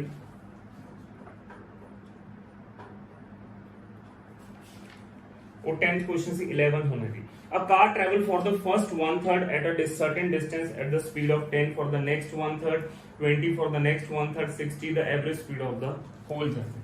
सब तो पहली गल आपां ने लेट कर लिया कि जेडी मेरी टोटल जर्नी है वो 300 है। हुणे 300 कित्थों आया जी? टोटल डिस्टेंस है मेरा वो 300 है क्योंकि वो 1/3 1/3 1/3 करी जांदा है तां 1/3 प्रॉपर किदे ते कट रहा मैं 300 किलोमीटर ले लेना। क्लियर है जी। नाउ एवरेज स्पीड की हुंदा जी? एवरेज स्पीड का मतलब हुंदा है एवरेज स्पीड का मतलब हुंदा है total distance upon total time. Total distance upon total time. Total distance upon total time. Clear है जी। टोटल डिस्टेंस मेरे को की है जी 300 किलोमीटर मैं लेट कीता है। टाइम की है जी लेट मी चेक टाइम की। टाइम खुद की हुंदा जी distance upon speed. Distance upon speed. Time खुद की हुंदा जी डिस्टेंस अपॉन स्पीड। टाइम खुद की हुंदा जी डिस्टेंस अपॉन स्पीड। क्लियर है। सो पहली गल इहदा 1/3 करिया तो 100 किलोमीटर आया। इहदा 1/3 करिया तो कितना आया जी 100 किलोमीटर। इहदा 1/3 करिया तो कितना आया जी 100 किलोमीटर आया। जेदा 1/3 करिए तो 100 किलोमीटर आया। 100 किलोमीटर किन्ने दी स्पीड नाल आएगा जी 10 नाल। जे मैं इहदा फेर 1/3 करा 100 आया। जे मैं इहदा फेर 1/3 करा 100 आया तो किन्ने दी स्पीड नाल आया जी 20 की स्पीड नाल कवर कीता जी। जेड़ा बच गया वो 100 किदे नाल कवर कर रहे जी वो 60 नाल कवर कर रहे जी। क्लियर है। सो 1/3 1/3 1/3 तीन बार सीगा जी। Right everybody. सो कितना आ गया जी 300 किलोमीटर आ गया जी। और अपने को इथों कितना आ गया जी 10 आ गया प्लस 5 आ गया 5 की नाम है जी 2 5s and 2 3s। So guys इनु सॉल्व कर दें। इथों कितना आ गया 30 प्लस 15 प्लस 5 सो 50 आ गया जी। 3 ऊपर चला गया जी अपने को 50 उरे आ गया। सो गाइस कितना आ गया जी पूरा पूरा 18 kilometre per hour is the average speed of the whole journey. 18 kilometre per hour 18 kilometre per hour is the average speed of the entire journey. Clear है जी ये चीज। ऑलराइट गाइस नेक्स्ट क्वेश्चन करते हैं जी। क्वेश्चन नंबर 12 करते हैं जी अपन। Question number 12 है अपना boot and streams. Question number 12 है जी बूट्स एंड स्ट्रीम्स का की कह रहे हैं जी क्वेश्चन नंबर 12। प्लीज ध्यान नाल देखियो जी। क्वेश्चन नंबर 12 की कह रहे जी कहता डाउनस्ट्रीम का टाइम ਆਪਾਂ ਨੂੰ 6 घंटे दे रखे जी। अपस्ट्रीम का टाइम ਆਪਾਂ ਨੂੰ 8 घंटे दे रखे जी। तो स्पीड ऑफ करंट दे रखी है। सो गाइस उरे मैं लिख रहा जी डाउनस्ट्रीम स्पीड। डाउनस्ट्रीम स्पीड लिख रहा जी मैं उरे मैं लिख रहा जी अपस्ट्रीम स्पीड। लिख रहा जी अपस्ट्रीम स्पीड लिख रहे हैं जी। Right everybody. सो उरे जेड़ा टाइम दे रखे जी 6 घंटे दे रखे जी। उरे जेड़ा टाइम दे रखे जी ਆਪਾਂ ਨੂੰ 8 घंटे दे रखे जी। इस सो गाइस ਆਪਾਂ टाइम देखो 2 3s एंड 2 4s ये ਜਿਹੜੀ ਰੇਸ਼ੋ ਆਈ ਹੈ ਨਾ ਟਾਈਮ ਦੀ ਰੇਸ਼ੋ ਆਈ ਹੈ। ਉਮੀਦ ਕਰਦਾ ਕਿ ਉਰੇ ਤੱਕ ਤੁਹਾਨੂੰ ਕਲੀਅਰ ਹੈ। ਇਹ ਟਾਈਮ ਦੀ ਰੇਸ਼ੋ ਆਈ ਹੈ। ਇਹ ਜਿਹੜੀ ਰੇਸ਼ੋ ਆਈ ਹੈ ਟਾਈਮ ਦੀ ਰੇਸ਼ੋ ਆਈ ਹੈ ਤੇ ਸਪੀਡ ਦੀ ਰੇਸ਼ੋ ਇਨਵਰਸ ਹੁੰਦੀ ਹੈ ਤਾਂ ਮੈਂ 4:3 ਲਿਖ ਲੈਣਾ। ਤੇ ਜਿਹੜੀ ਸਪੀਡ ਦੀ ਰੇਸ਼ੋ ਇਨਵਰਸ ਹੁੰਦੀ ਹੈ ਤਾਂ ਮੈਂ 4:3 ਲਿਖ ਲੈਣਾ। ਕਲੀਅਰ ਹੈ ਜੀ। ਇਹ ਟਾਈਮ ਦੀ ਰੇਸ਼ੋ ਹੈ ਇਹ ਸਪੀਡ ਦੀ ਰੇਸ਼ੋ ਹੈ। ਇਹ ਟਾਈਮ ਦੀ ਰੇਸ਼ੋ ਹੈ ਇਹ ਸਪੀਡ ਦੀ ਰੇਸ਼ੋ ਹੈ। ਕਲੀਅਰ ਹੈ ਜੀ। ਸੋ ਗਾਇਸ ਕਦੇ ਵੀ ਆਪਾਂ ਨੇ B ਰੇਸ਼ੋ W ਕੱਢਣਾ ਹੋਵੇ ਕਦੇ ਵੀ ਆਪਾਂ ਨੇ B ਰੇਸ਼ੋ W ਕੱਢਣਾ ਹੋਵੇ what do you mean by B the speed of a boat in still water what do you mean by W speed of stream ਤਾਂ ਦੋਹਾਂ ਨੂੰ ਡਾਇਰੈਕਟ ਐਡ ਕਰ ਦੋ 4 ਤੇ +3 ਕਰ ਦੋ 7 ਆ ਗਿਆ ਜੀ। ਠੀਕ ਹੈ ਜੀ। ਇੱਥੇ ਇਹਨਾਂ ਦੋਨਾਂ ਨੂੰ ਮਾਈਨਸ ਕਰ ਦੋ ਤਾਂ ਕਿੰਨਾ ਆ ਗਿਆ ਜੀ 1 ਆ ਗਿਆ। ਕਲੀਅਰ ਹੈ ਜੀ। ਇੱਕ ਵਾਰ ਫੇਰ ਦੇਖ ਲਓ B ਕੱਢਣਾ ਹੋਵੇ ਦੋਨਾਂ ਨੂੰ ਐਡ ਕਰ ਦੋ 7 W ਕੱਢਣਾ ਹੋਵੇ ਦੋਹਾਂ ਨੂੰ ਮਾਈਨਸ ਕਰ ਦੋ ਜੀ। ਇਹ ਰੇਸ਼ੋ ਚ ਆ ਗਏ the speed of a boat in still water speed of stream। So guys ਹੁਣ ਆਪਾਂ ਨੂੰ W ਜਿਹੜਾ ਰੇਸ਼ੋ ਚ 1 ਦਿੱਤਾ ਹੈ ਤੇ W ਹੀ ਕੁਐਸਚਨ ਚ ਆਪਾਂ ਨੂੰ ਕਿੰਨਾ ਦੇ ਰੱਖਿਆ 4 ਕਿਲੋਮੀਟਰ ਪਰ ਆਵਰ। ਇਹ ਕੁਐਸਚਨ ਚ ਗਿਵਨ ਹੈ ਜੀ ਆਪਾਂ ਨੂੰ 4 ਕਿਲੋਮੀਟਰ ਪਰ ਆਵਰ। ਜੇ ਇੱਕ ਹਿੱਸਾ 4 ਦੇ ਬਰਾਬਰ ਹੈ ਤਾਂ 7 ਹਿੱਸੇ ਕਿਹਦੇ ਬਰਾਬਰ ਹੋਣਗੇ ਜੀ 28 ਕਿਲੋਮੀਟਰ ਪਰ ਆਵਰ। ਇਹਦਾ ਮਤਲਬ the speed of a boat in still water ਕਿੰਨੀ ਆ ਗਈ ਜੀ the speed of a boat in still water ਕਿੰਨੀ ਆ ਗਈ 28 ਕਿਲੋਮੀਟਰ ਪਰ ਆਵਰ। ऑलराइट गाइस क्लियर है जी। सो क्वेश्चन नंबर 13 करते हैं जी अपना ਮਿਕਸਚਰ ਚੈਪਟਰ ਚੋਂ ਹੈ ਜੀ ਕੁਐਸਚਨ ਨੰਬਰ 13 ਕਾਫੀ ਵਾਰ ਐਗਜ਼ਾਮ ਚ ਪੁੱਛਿਆ ਗਿਆ ਜੀ ਕੁਐਸਚਨ ਨੰਬਰ 13 ਚਲੋ ਜੀ ਕੁਐਸਚਨ ਨੰਬਰ 13 ਕਰਦੇ ਆ ਜੀ a milkman mixed some water with milk to cane ਅੱਛਾ ਇੱਕ ਗੱਲ ਦੱਸੋ ਜਿਹੜਾ ਦੁੱਧ ਪਾਣ ਵਾਲਾ ਦੋਧੀ ਹੁੰਦਾ ਜੀ ਜੇ ਉਹ ਦੁੱਧ ਚ ਪਿਓਰ ਮਿਲਕ ਚ ਕੁਝ ਪਾਰਟ ਪਾਣੀ ਦਾ ਪਾਉਂਦਾ ਤਾਂ ਜੇ ਉਹਨੂੰ ਚਾਹੇ ਤਾਂ ਐ ਕਹਿ ਲਓ ਕੁਝ ਪਾਰਟ ਪਾਣੀ ਪਾ ਰਿਹਾ ਚਾਹੇ ਉਹਨੂੰ ਐ ਕਹਿ ਲਓ ਪ੍ਰੋਫਿਟ ਕਹਿ ਲਓ ਗੱਲਬਾਤ ਤਾਂ ਇੱਕੋ ਹੀ ਹੈ ਜਾਂ ਤਾਂ ਮੈਂ ਇਹਨੂੰ ਵਾਟਰ ਕਹੂੰਗਾ ਜੀ ਠੀਕ ਹੈ ਜਾਂ ਮੈਂ ਇਹਨੂੰ ਪ੍ਰੋਫਿਟ ਕਹੂੰਗਾ ਦੂਸਰਾ ਨਾਮ ਕੀ ਹੋ ਗਿਆ ਜਿਹਦਾ ਪ੍ਰੋਫਿਟ ਉਹਨੂੰ ਕਹਿੰਦਾ ਪਿਓਰ ਮਿਲਕ ਜਿਹੜਾ ਹੈਗਾ ਉਹ ਆਪਣੇ ਆਪ ਚ ਕਿੰਨਾ ਹੁੰਦਾ ਜੀ 100% ਹੁੰਦਾ ਪਿਓਰ ਮਿਲਕ ਜਿਹੜਾ ਹੁੰਦਾ ਆਪਣੇ ਆਪ ਚ ਕਿੰਨਾ ਹੁੰਦਾ ਜੀ 100% ਹੁੰਦਾ ਜਾਂ ਤਾਂ ਮੈਂ ਇਹਨੂੰ ਪਾਣੀ ਕਹੂੰਗਾ ਦੇਖੋ ਜੇ ਮੈਂ ਪਾਣੀ ਨਹੀਂ ਮਿਲਾਉਂਗਾ ਤਾਂ ਮੈਨੂੰ ਪ੍ਰੋਫਿਟ ਵੀ ਕਿੱਥੋਂ ਹੋਊਗਾ ਠੀਕ ਹੈ ਜਾਂ ਤਾਂ ਤੁਸੀਂ ਉਹ ਕਹਿ ਰਹੇ ਕਹਿੰਦਾ 25% ਦਾ ਪ੍ਰੋਫਿਟ ਵਾ ਜਾਂ ਤਾਂ ਤੂੰ 25% ਪ੍ਰੋਫਿਟ ਬੋਲ ਹੈ ਜਾਂ ਤੂੰ 25% ਪਾਣੀ ਬੋਲ ਹੈ ਜੇ ਤੂੰ ਪਾਣੀ ਨਹੀਂ ਮਿਲਾਏਗਾ ਤੈਨੂੰ ਪ੍ਰੋਫਿਟ ਵੀ ਕਾਹਦਾ ਹੋਊਗਾ ਹਨਾ ਸੋ ਗਾਇਜ਼ ਉਹਨੇ ਕਹਿੰਦਾ water to the milk ratio ਕੱਢਣੀ ਹੈ ਤਾਂ ਇੱਥੇ ਕਿੰਨਾ ਆ ਜਾਊਗਾ ਜੀ 1:4 so guys what is the ratio of water to the milk ਕਿੰਨੀ ਆ ਗਈ ਜੀ 1:4 1:4 ਮੇਰਾ ਕੀ ਆ ਗਿਆ ਜੀ ਆਨਸਰ ਆ ਗਿਆ ਇੱਕ ਦੁੱਧ ਪਾਉਣ ਵਾਲਾ ਬੰਦਾ ਪਾਣੀ ਪਾਉਂਦਾ ਜੀ ਠੀਕ ਹੈ ਜੀ ਦੁੱਧ ਦੇ ਵਿੱਚ ਤਾਂ ਉਹ ਮੇਰੀ ਗੱਲ ਦਾ ਜਵਾਬ ਦਿਓ ਜਾਂ ਤਾਂ ਜੇ ਉਹ ਪਾਣੀ ਨਹੀਂ ਪਾਊਗਾ ਤਾਂ ਉਹਨੂੰ ਪ੍ਰੋਫਿਟ ਕਾਹਦਾ ਹੋਊਗਾ ਸੋ ਜਾਂ ਤਾਂ ਤੁਸੀਂ ਵਾਟਰ ਕਹੋ ਜਾਂ ਤੁਸੀਂ ਪ੍ਰੋਫਿਟ ਕਹੋ ਕੁਐਸਚਨ 'ਚ ਪ੍ਰੋਫਿਟ ਗਿਵਨ ਸੀ ਤਾਂ ਮੈਂ ਉਹਨੂੰ ਵਾਟਰ ਵੀ ਕਹਿਣਾ ਸ਼ੁਰੂ ਕਰਤਾ ਤਾਂ ਉਹਨੇ ਵਾਟਰ ਤੇ ਮਿਲਕ ਦੀ ਰੇਸ਼ੋ ਪੁੱਛੀ ਸੀ ਤਾਂ ਕਿੰਨੀ ਆ ਗਈ ਗਾਇਸ 1:4 ਆ ਗਈ ओके गाइज अगला क्वेश्चन है जी अपना सिंपल इंटरेस्ट का 14th नंबर क्वेश्चन देख दिया जी की कह रहे सिंपल इंटरेस्ट का बहुत ही इजी क्वेश्चन है जी क्वेश्चन नंबर 14 भी की कह रहे थे वो कहते हैं सम ऑफ 1550 और लेंट एट 5% ओके कुछ पार्ट आपने 5% ਤੇ ਦਿੱਤਾ एंड अदर एट 8% ठीक है जी 1550 ਦਾ कुछ हिस्सा अपने 5% ਤੇ ਦਿੱਤਾ कुछ हिस्सा अपने 8% ਤੇ ਦਿੱਤਾ साधारण ब्याज ते the total interest received after 3 year at was rupees 300 okay so guys कुछ पार्ट अपने 5 रुपए ਦੇ 5% रेट ऑफ इंटरेस्ट ਨਾਲ ਦਿੱਤਾ कुछ 8% रेट ऑफ इंटरेस्ट ਨਾਲ ਦਿੱਤਾ ਜੇ ਮੈਨੂੰ ओवरऑल रेट मिल ਜੇ ਤਾਂ ਮੈਂ एलिगेशन ਲਾਣਾ ਤਾਂ ਆਪਾਂ ओवरऑल रेट ਕੱਢਦੇ ਹਾਂ ਕਿਵੇਂ simple interest into 100 upon principal into time principal 1550 time हैगा जी अपना 3 पहली गल तो 100 आ गया जी 0 नाल 0 कट गई 5 2s 531 so guys overall interest मेरे को कितना आ गया जी 200/31% ओवरऑल इंटरेस्ट आ गया 200/31% सो मैं एलिगेशन ला लूंगा ਇਹਦੇ ਚੋਂ ਆ ਮਾਈਨਸ ਕਰੂੰਗਾ ਜੀ ਇਹਦੇ ਚੋਂ ਆ ਮਾਈਨਸ ਕਰੂੰਗਾ ਤਾਂ ਕਿੰਨਾ ਆ ਜਾਊਗਾ ਜੀ 8 ਮਾਈਨਸ 200/31% क्लियर है जी 8% माइनस 200 कितना रेशियो ਇਹਦੇ ਚੋਂ ਆਪਾਂ ਇਹ ਮਾਈਨਸ ਕਰਾਂਗੇ ਜੀ ਕਿੰਨਾ ਆ ਗਿਆ ਜੀ ਉਰੇ ਆਪਣੇ ਕੋਲ ਸੋ ਗਾਇਸ ਮੈਂ ਕੀ ਲਿਖੂੰਗਾ ਜੀ 200/31% ਮਾਈਨਸ ਪੂਰਾ ਕਿੰਨਾ ਲਿਖੂੰਗਾ ਜੀ 5% क्लियर है जी राइट एवरीबॉडी सो गाइस ਹੁਣ ਇਹਨੂੰ ਮੈਂ ਕਿਵੇਂ ਕਰੂੰਗਾ ਜੀ ਪਲੀਜ਼ ਧਿਆਨ ਨਾਲ ਦੇਖੋ ਇਹਨੂੰ ਮੈਂ ਕਿੱਦਾਂ ਸੋਲਵ ਕਰੂੰਗਾ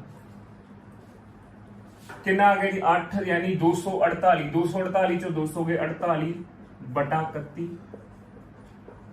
ਇਹਦੇ ਚੋਂ ਕਿੰਨਾ ਆਇਆ ਜੀ 155 ਯਾਨੀ 200 ਚ 155 ਕੇ 45/31 31 ਨਾਲ 31 ਕੱਟ ਗਿਆ 3 ਦੇ ਟੇਬਲ ਤੇ ਕਟਿੰਗ ਹੋ ਗਈ ਤਾਂ ਕਿੰਨਾ ਆ ਗਿਆ ਜੀ 16:15 ਉਹ ਮੇਰਾ ਆਨਸਰ ਆ 16:15 ਕੀ ਆ ਗਿਆ ਜੀ ਮੇਰਾ ਆਨਸਰ ਆ क्लियर है जी 16:15 मेरा ਕੀ ਆ ਗਿਆ ਜੀ ਆਨਸਰ ਆ क्लियर है जी ਇਹ ਚੀਜ਼ ਉਹਨੇ ਰੇਸ਼ੀਓ ਹੀ ਪੁੱਛੀ ਹੈ the ratio of the money lend at 5% to lend at 8% ਤਾਂ ਕਿੰਨੀ ਆ ਗਈ ਜੀ 16:15 और एट गाइस लास्ट क्वेश्चन है जी अपना रेक्टेंगल ਦਾ ਕੀ ਬੋਲ ਰਹੇ ਜੀ ਲਾਸਟ क्वेश्चन है जी अपना रेक्टेंगल ਦਾ काफी इजी क्वेश्चन है जी ये क्वेश्चन नंबर 15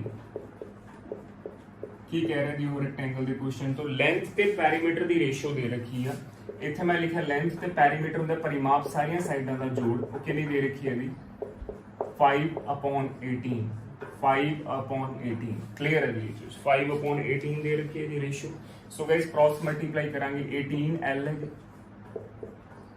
इथों कितना आ गया 10l प्लस पूरा कितना आ गया जी 10b सो ये चीज इधर आ जाएगी जी कितनी आ गई जी 8l कितने बराबर है जी 10b सो गाइस l/b कितनी आ गई जी 10/8 आ गई सो मैं कितने लिखूंगा जी 5/4 क्लियर है जी सो आंसर कितना आ गया जी 5/4 ਸੋ ਗਾਇਜ਼ ਇਹ ਸੀਗੇ 15 ਦੇ 15 ਕੁਐਸਚਨ ਜਿਹੜੇ ਆਪਾਂ ਨੇ ਡਿਸਕਸ ਕਰੇ ਨੇ ਜੀ ਵੀਕਲੀ ਮੌਕ ਟੈਸਟ ਸੀਰੀਜ਼ ਦੇ। ਉਮੀਦ ਕਰਦਾ ਕਿ ਤੁਹਾਨੂੰ ਆਲਰੇਡੀ ਬਹੁਤ ਸਾਰੇ ਕੁਐਸਚਨਸ ਖੁਦ ਕਰ ਲਏ ਹੋਣਗੇ ਜੀ। ਸੋ ਗਾਇਜ਼ ਹਮੇਸ਼ਾ ਦੀ ਤਰ੍ਹਾਂ ਮੈਂ ਨਵੇਂ ਕੁਐਸਚਨਸ ਲੈ ਕੇ ਆਉਂਗਾ, ਕੋਈ ਵੀ ਕੁਐਸਚਨ ਆਪਾਂ ਰਿਪੀਟ ਨਹੀਂ ਕਰਾਂਗੇ।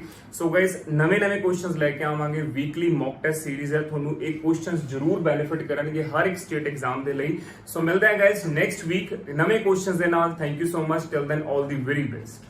Hello guys, welcome to digital platform of Gyanam. ਅੱਜ ਅਸੀਂ ਪੰਜਾਬ ਦਾ ਪੰਜਾਬੀ ਲੈਂਗੁਏਜ ਦਾ ਮੌਕ ਟੈਸਟ 2 ਜਿਹੜਾ ਹੈ ਉਹਦਾ ਸੋਲੂਸ਼ਨ ਕਰਾਂਗੇ, ਰਾਈਟ। ਪਹਿਲਾ ਕੁਐਸਚਨ ਆਪਣਾ ਹੈਗਾ ਕਿ ਭਾਸ਼ਾ ਦੀ ਸਭ ਤੋਂ ਛੋਟੀ ਇਕਾਈ ਕਿਹੜੀ ਹੈ? ਠੀਕ ਹੈ, ਭਾਸ਼ਾ ਦੀ ਸਭ ਤੋਂ ਛੋਟੀ ਇਕਾਈ ਕਿਹੜੀ ਹੈ? ਕਿਹੜੀ ਛੋਟੀ ਇਕਾਈ ਹੈ? 4 ਆਪਸ਼ਨ ਗਿਵਨ ਨੇ, ਇਹਦੇ ਵਿੱਚ 4 ਆਪਸ਼ਨਸ ਗਿਵਨ ਨੇ। ਕਿਹੜੀਆਂ ਨੇ? छोटी इकाई केड़ी है? अपनी छोटी इकाई केड़ी है? अपनी सब तो छोटी इकाई पंजाबी भाषा सब छोटी इकाई केड़ी है? वो अपनी हैगी है तुनीबोध। तुनीबोध की हुंदी है छोटी तो छोटी इकाई। कोई सिंगल अखर हो गया, अखर मतलब कोई सिंगल वर्ण हो गया, कोई बिंदी होगी, कोई कोमा हो गया, ਜਾਂ हल्की जी आवाज, छोटी हल्की जी आवाज ਨੂੰ ਆਪਾਂ ਕੀ ਕਵਾਂਗੇ? ਧੁਨੀਬੋਧ। ਇਹ ਚ ਕੁਐਸਚਨ ਕੀ ਹੈ? ਛੋਟੀ ਇਕਾਈ ਕਿਹੜੀ ਹੈ? ਸ਼ਬਦ, ਧੁਨੀ, ਨਾਮ ਤੇ ਵਾਕਾਂਸ਼। ਆਪਾਂ ਆਨਸਰ ਕਿਹੜਾ ਹੋਏਗਾ? ਧੁਨੀਬੋਧ। ਆਪਣੀ ਛੋਟੀ ਇਕਾਈ ਕਿਹੜੀ ਹੈਗੀ ਹੈ? ਉਹ ਆਪਣੀ ਹੈਗੀ ਹੈ ਧੁਨੀਬੋਧ। ਠੀਕ ਹੈ, ਸੈਕਿੰਡ ਅਸੀਂ ਕਰਦੇ ਹਾਂ। ਸੈਕਿੰਡ ਕੁਐਸਚਨ ਦੇਖਦੇ ਹਾਂ ਕਿਹੜਾ ਹੈ। ਸੈਕਿੰਡ ਆਪਣਾ ਕੁਐਸਚਨ ਹੈਗਾ ਕਿਰਿਆ ਦੀਆਂ ਕਿਸਮਾਂ ਦੱਸੋ। ਕਿਰਿਆ ਦੀਆਂ ਕਿਸਮਾਂ ਕਿੰਨੀਆਂ ਹੁੰਦੀਆਂ ਨੇ? ਕਿਰਿਆ ਆਪਣੀ ਜਿਹੜੀ ਹੈਗੀ ਹੈ 2 ਪ੍ਰਕਾਰ ਦੀ ਹੁੰਦੀ ਹੈ। ਕਿਹੜੀ ਦੇਖਦੇ ਹਾਂ ਕਿਹੜੀ ਹੈ। ਪਹਿਲੀ ਆਪਣੀ ਹੈ ਕਰਤਾ ਤੇ ਕਰਮ, ਇਹ ਕਿਰਿਆ ਨਹੀਂ ਨੇ। ਨਾਮ ਤੇ ਪੜਨਾਮ ਨਹੀਂ, ਇਹ ਸ਼ਬਦ ਦੀਆਂ ਸ਼੍ਰੇਣੀਆਂ ਨੇ। ਲਿੰਗ ਵਚਨ ਇਹ ਵੀ ਨਹੀਂ ਹੈ। ਮਤਲਬ ਸਕਰਮਕ ਤੇ ਅਕਰਮਕ ਕਿਹੜੀਆਂ ਨੇ? ਆਪਣੀਆਂ ਕਿਰਿਆ ਦੀਆਂ ਕਿਸਮਾਂ। ਕਿਰਿਆ ਜਿਹੜੀ ਹੈਗੀ ਆਪਣੀ 2 ਪ੍ਰਕਾਰ ਦੀ ਹੁੰਦੀ ਹੈ। ਕਿਹੜੀ? ਅਕਰਮਕ ਤੇ ਸਕਰਮਕ। ਇਹ ਦੋਨੋਂ ਕੀ ਨੇ? ਆਪਣੀਆਂ ਕਿਰਿਆ ਦੀਆਂ ਕਿਸਮਾਂ। ਠੀਕ ਹੈ, ਨੈਕਸਟ ਕਰਦੇ ਹਾਂ। थर्ड क्वेश्चन अपना की है कि कारणवाचक ਜਿਹੜਾ ਹੈਗਾ कारणवाचक मतलब रीजन, कारणवाचक क्रिया विशेषण ਕਿਹੜੀ किस्म है? मतलब की होएगा? क्रिया विशेषण की ਹੁੰਦੀ ਹੈ? एडवर्ब मतलब जिस वाक ਵਿੱਚ ਕੋਈ ਕੰਮ ਹੋਇਆ ਉਹਦਾ ਕਾਰਨ ਵੀ ਗਿਵਨ ਹੋਏਗਾ, ਉਹਨੂੰ ਆਪਾਂ ਕੀ ਕਹਿੰਦੇ ਆ? ਕਾरणवाचक क्रिया विशेषण। देखते हैं ਆਪਾਂ ਨੂੰ ਆਪਸ਼ਨਸ ਦੇ ਵਿੱਚ ਕਿਹੜਾ ਆਪਸ਼ਨ ਗਿਵਨ ਹੈ ਜਿਹਦੇ ਵਿੱਚ ਕਾਰਨ ਦਿੱਤਾ ਹੋਇਆ ਕਿਸੇ ਕੰਮ ਦਾ। ਪਹਿਲਾ, ਉਹ ਵੀ ਤਾਂ ਆਪ ਅਧਿਆਪਕ ਹੈ। ਇਹ ਸਿੰਪਲ ਗੱਲ ਕੀਤੀ ਹੋਈ ਹੈ, ਕੋਈ ਵੀ ਰੀਜ਼ਨ ਗਿਵਨ ਨਹੀਂ ਹੈ, मतलब अपना ਇਹ ਵਾਲੀ ਆਪਸ਼ਨ ਨਹੀਂ ਹੋ ਸਕਦੀ। ਸੈਕਿੰਡ ਆਪਣੀ ਆਪਸ਼ਨ ਹੈ ਤੁਸੀਂ ਘੜੀ ਮੂੜੀ ਗਲਤੀ ਕਰਦੇ ਹੋ। ਗਲਤੀ ਕਰਨ ਦਾ ਰੀਜ਼ਨ ਗਿਵਨ ਹੈ? ਕੋਈ ਕਾਰਨ ਗਿਵਨ ਹੈ? ਨਹੀਂ, ਇਹ ਵੀ ਆਪਣਾ ਆਪਸ਼ਨ ਨਹੀਂ ਹੈ। मैं स्कूल नहीं जा सकता क्योंकि मैं बीमार हाँ। देखो स्कूल नहीं गया क्यों? उत्थे अपना रीजन गिवन है, स्कूल नहीं गया, कारण दिता कि मैं बीमार हाँ। मतलब अपना आंसर जिहड़ा हैगा सी ऑप्शन होएगी। लास्ट की वो परसों आवेगा, ये भी अपनी ऑप्शन नहीं होएगी। मतलब जिहदे विच कारणवाचक वो हुंदा है जिहदे विच कोई रीजन गिवन होवे, कोई काम हो रहा ਉਹਦਾ कारण की है, कोई काम नहीं हो रहा तो कारण की है, वो अपना हुंदा कारणवाचक। ते आपां नूं थर्ड ऑप्शन विच हैगा मिल गया। अपना आंसर किहड़ा होएगा? Option C. ठीक है, आंसर अपना किहड़ा होएगा? ऑप्शन सी। नेक्स्ट देखते हैं, नेक्स्ट प्रोसीड करते हैं। क्रिया विशेषण दी किन्नियां अवस्था हुंदियां ने? देखो नेक्स्ट अपना क्वेश्चन हैगा क्रिया विशेषण दी किन्नियां अवस्था हुंदियां ने? क्रिया अवस्था मतलब 3 तरीके दियां अवस्था हुंदियां ने, 2 नहीं। अपनियां 3 जिहड़ा हैगा अपना राइट आंसर है। अवस्था हुंदी है कि किहड़ा क्रिया विशेषण काम हो रहा है, किस किस तरीके नाल हुंदा है? 3 हुंदियां ने। किहड़ा ने? अपना आंसर किहड़ा आ जाएगा? 3। ठीक है, नेक्स्ट प्रोसीड करते हैं।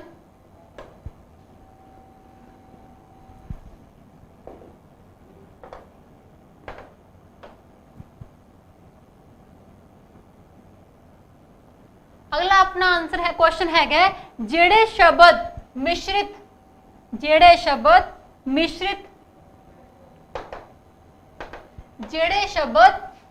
मिश्रित वाकां विच प्रधान उपवाक ते अधीन उपवाक नूं आपस विच जोड़न दा काम करदे आ ਉਹਨਾਂ ਨੂੰ ਕੀ ਕਿਹਾ ਜਾਂਦਾ ਹੈ।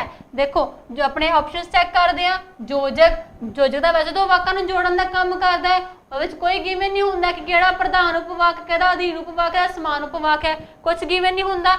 ਯੋਜਕ ਦਾ ਸਿੰਪਲ ਹੀ ਹੈ ਉਹ ਸ਼ਬਦ ਜਿਹੜੇ ਵਾਕਾਂ ਨੂੰ ਜੋੜਨ ਦਾ ਕੰਮ ਕਰਦੇ ਆ, ਮਤਲਬ ਇਹ ਆਪਣਾ ਨਹੀਂ ਹੋਏਗਾ। ਸਮਾਨ ਯੋਜਕ ਕੀ ਹੁੰਦਾ ਹੈ, ਜਿਸ ਵਿੱਚ ਸੁਤੰਤਰ ਵਾਕ ਜੁੜਦੇ ਆ, ਉਹਨੂੰ ਆਪਾਂ ਸਮਾਨ ਯੋਜਕ ਕਹਿੰਦੇ ਆ, ਮਤਲਬ ਇਹ ਵੀ ਨਹੀਂ ਆਪਣਾ ਆਨਸਰ ਹੋਏਗਾ।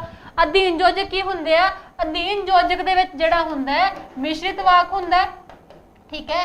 ਅਧੀਨ ਦੇ ਵਿੱਚ ਕਿਹੜਾ ਹੁੰਦਾ ਹੈ, ਮਿਸ਼ਰਿਤ ਵਾਕ ਹੁੰਦਾ ਹੈ। ਮਿਸ਼ਰਿਤ ਵਾਕ ਕੀ ਹੁੰਦਾ ਹੈ, ਜਿਸ ਦੇ ਵਿੱਚ ਪ੍ਰਧਾਨ ਉਪਵਾਕ ਵੀ ਹੁੰਦਾ ਹੈ ਤੇ ਪਲੱਸ ਆਪਣਾ ਜਿਹੜਾ ਹੁੰਦਾ ਯੋਜਕ ਹੁੰਦਾ ਹੈ ਤੇ ਇਹਦੇ ਅੰਡਰ ਜਿਹੜਾ ਹੈਗਾ ਆਪਣਾ ਅਧੀਨ ਉਪਵਾਕ ਹੁੰਦਾ ਹੈ। ਮਿਸ਼ਰਿਤ ਵਾਕ ਉਹ ਹੁੰਦਾ ਹੈ ਜਿਹਦੇ ਵਿੱਚ ਪ੍ਰਧਾਨ ਉਪਵਾਕ ਤੇ ਅਧੀਨ ਉਪਵਾਕ ਵੀ ਹੋਵੇ। ਇਹ ਕਿਹਦੇ ਅੰਦਰ ਆਉਂਦੇ ਆ, ਇਹ ਆਉਂਦੇ ਆ ਆਪਣੇ ਅਧੀਨ ਯੋਜਕ ਦੇ। ਮਤਲਬ ਰਾਈਟ ਆਪਣਾ ਆਨਸਰ ਕਿਹੜਾ ਹੋਏਗਾ, ਆਪਸ਼ਨ ਸੀ।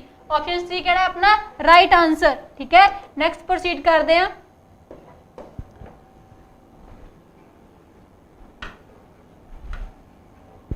ਨੈਕਸਟ ਪ੍ਰੋਸੀਡ ਕਰਦੇ ਆ। ਨੈਕਸਟ ਕੁਐਸਚਨ ਆਪਣਾ ਹੈਗਾ ਕਿ ਸੁਰਿੰਦਰ ਫੁੱਟਬਾਲ ਖੇਡਦਾ ਹੈ। ਸੁਰਿੰਦਰ ਫੁੱਟਬਾਲ ਖੇਡਦਾ ਹੈ, ਵਾਕ ਵਿੱਚ ਕਰਤਾ ਦੱਸਣਾ ਹੈ। ਕਰਤਾ ਕਾਰਕ ਕਿਹੜਾ ਆ, ਕਰਤਾ ਕੀ ਹੁੰਦਾ ਹੈ, ਜਿਹੜਾ ਮੇਨ ਬੰਦਾ ਹੁੰਦਾ, ਕੋਈ ਮੇਨ ਜਿਹੜਾ ਕੰਮ ਕਰ ਰਿਹਾ ਹੁੰਦਾ, ਉਹਨੂੰ ਆਪਾਂ ਕੀ ਬੋਲਦੇ ਆ, ਕਰਤਾ। ਦੇਖੋ ਸੁਰਿੰਦਰ ਫੁੱਟਬਾਲ ਖੇਡਦਾ ਹੈ, ਖੇਡਦਾ ਕੀ ਹੋ ਗਿਆ, ਕਿਰਿਆ, ਕੀ ਖੇਡ ਰਿਹਾ, ਫੁੱਟਬਾਲ, ਕੌਣ ਖੇਡ ਰਿਹਾ, ਸੁਰਿੰਦਰ। ਮਤਲਬ ਰਾਈਟ ਆਪਣਾ ਆਨਸਰ ਕਿਹੜਾ ਹੋਏਗਾ, ਸੁਰਿੰਦਰ। ਆਪਸ਼ਨ ए अपना की है राइट आंसर, ठीक है। ऑप्शन अपना ए की है राइट आंसर। नेक्स्ट प्रोसीड करते हैं। नेक्स्ट क्वेश्चन देखते हैं अपना। नेक्स्ट क्वेश्चन अपना की हैगा, हेठ लिखिया जो समासी शब्द चुनो। समासी शब्द चुनो। समासी शब्द किहड़े हुंदे आ, देखते हैं। विआह शादी नहीं, विआह का मतलब भी वही हुंदा, शादी का मतलब भी वही हुंदा है। दुख दर्द, दुख का मतलब भी वही है, दर्द का मतलब भी वही है, मतलब ये भी आंसर नहीं होएगा। तीसरी ऑप्शन अपनी हैगी है हार जीत, हाँ जी ये शब्द अपना हो सकता। चौथी अपनी हैगी वैरी दुश्मन, वैरी का मतलब भी दुश्मन ते दुश्मन का मतलब भी वैरी हुंदा है, मतलब कि अपना आंसर ऑप्शन सी है। एक तो हार जीत अपना की है, ऑपोजिट वर्ड भी ने ते अपना समासी शब्द भी है, ये अपना की होएगा राइट आंसर। राइट आंसर की होएगा अपना हार जीत, ऑप्शन सी। नेक्स्ट प्रोसीड करते हैं।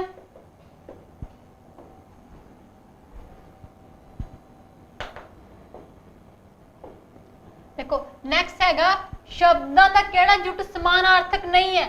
समानार्थक का मतलब हुंदा है कि केड़ा शब्द जिहड़ा हैगा सिमिलर नहीं है। केड़ा जुट मतलब ग्रुप, जुट का मतलब हुंदा है ग्रुप। इन्हां चारां विचों असीं लभना है कि केड़ा समानार्थक नहीं है। हुण देखदे हैं। पहला उस्तत मतलब हुंदी है तारीफ, निंदा मतलब किसी चुगली करना, ठीक है। उजड़ गुआर, ऊना अपूर्ण, ऊना मतलब घट, अपूर्ण का मतलब भी घट हुंदा है। स्वरूप मतलब किसी का स्वरूप, शक्ल सूरत दोनों सेम ने। राइट आंसर अपना की आएगा उस्तत ते निंदा। उस्तत मतलब किसी तारीफ करनी ते निंदा हुंदी है मतलब किसी चुगली करनी, किसी बारे कोई बैड गल या बैड निंदा करनी। अपना समानार्थक केड़ा नहीं हैगा। राइट अपना आंसर क्या आएगा ऑप्शन ए। राइट आंसर की है अपना ऑप्शन ए।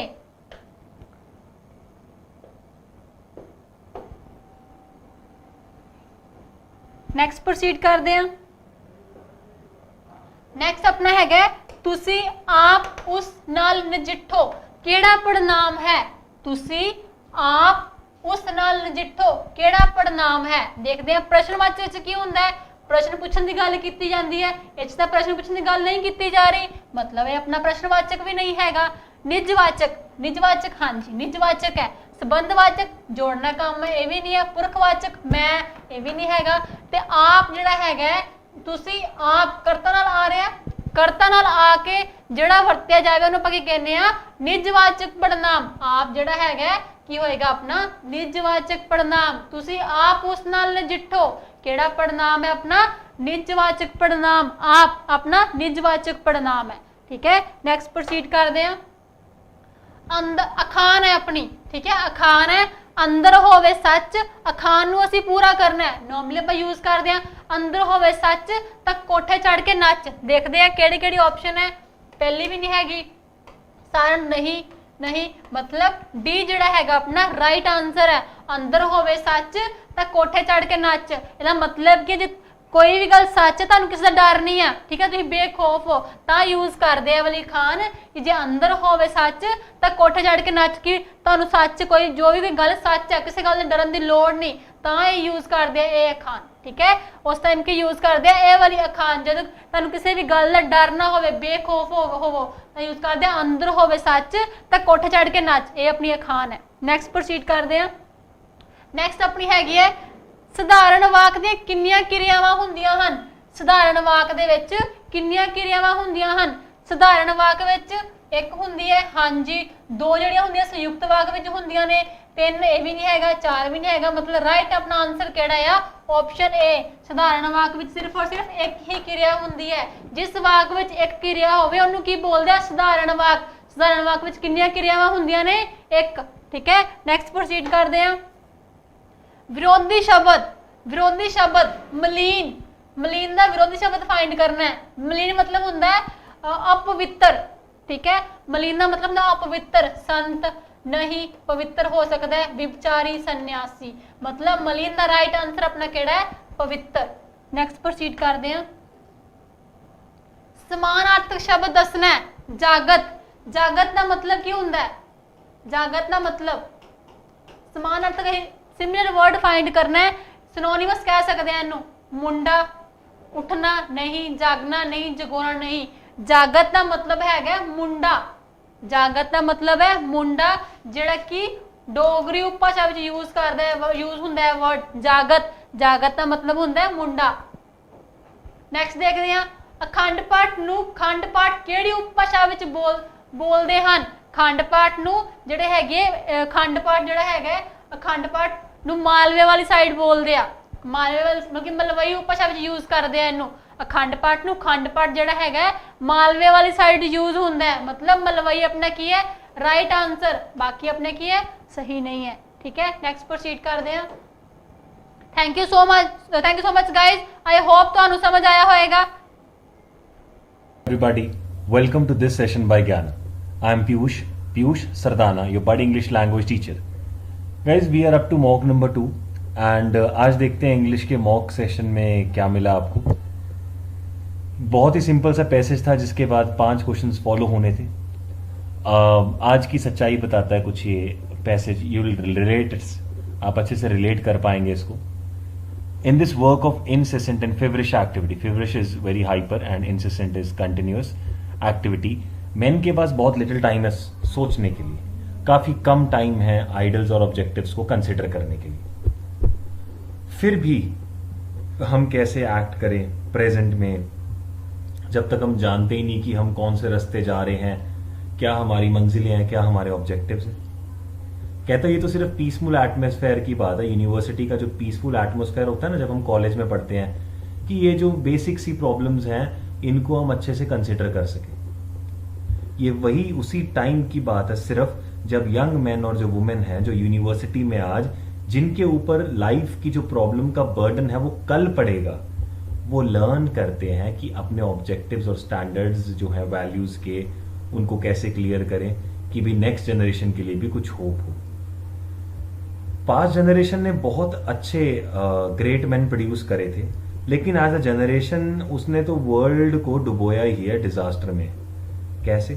एग्जाम्पल ले लो, 2 वर्ल्ड वॉर्स हुए थे जो हमारी पिछली जनरेशन थी, वो एक ऐसा जो प्राइस है जो हमने पे किया है, समझदारी की लैक थी, लैकिसिटी। मतलब विजडम होता है समझदारी। वो जो मैन था पुरानी जनरेशन में, पास्ट जनरेशन में, उसके पास इतनी समझ नहीं थी, इसीलिए तो हमें ये प्राइस पे करना पड़ गया। कहता मुझे लगता है एक बहुत ही क्लोज और बहुत ही बिल्कुल इंटीमेट होता है, एक्सट्रीमली क्लोज टुगेदर, चिपके हुए रिलेशनशिप है किस चीज़ में? जो एंड हम एम करते हैं और जो मीन्स हम अडॉप्ट करते हैं। मीन्स मतलब जो तरीके हम अपनाते हैं उस एंड को, उस मंजिल को पाने के लिए। भले ही आपका एंड सही हो और मीन्स, लेकिन मीन्स आपके गलत हो, वो नेचुरली विटिएट करेगा एंड को और हमको डाइवर्ट कर देगा गलत डायरेक्शन में। विटिएट का मीनिंग नहीं बता रहा हूँ बिकॉज आगे ही आने वाला है। ये जो मीन्स है और एंड्स है ये तो भाई जैसे मर्जी बहुत क्लोजली जो है वो कनेक्टेड है, इसको अलग नहीं कर सकते हैं। तो कहता है ये लेसन जो है ओल्ड का है, जो हमें काफ़ी ग्रेट मैन ने पास्ट में समझाया है, लेकिन इसको बहुत ही कम याद किया जाता है। ये आपका पैसेज था गाइस। अभी हम इनके ऑप्शंस पे जाएं, क्वेश्चंस पे जाएं, तो कहता है लोगों के पास बहुत कम टाइम है आइडल्स और ऑब्जेक्टिव्स के लिए। क्यों? ये मीनिंगलेस होते हैं? नहीं, ऐसा कुछ नहीं है। बर्डन नहीं चाहिए? ऐसा भी कुछ नहीं है। बर्डन तो आना ही आना लाइफ का, याद है। इंक्लिनेशन नो, वो कहता है यार वो बहुत बिजी है रूटीन एक्टिविटीज में।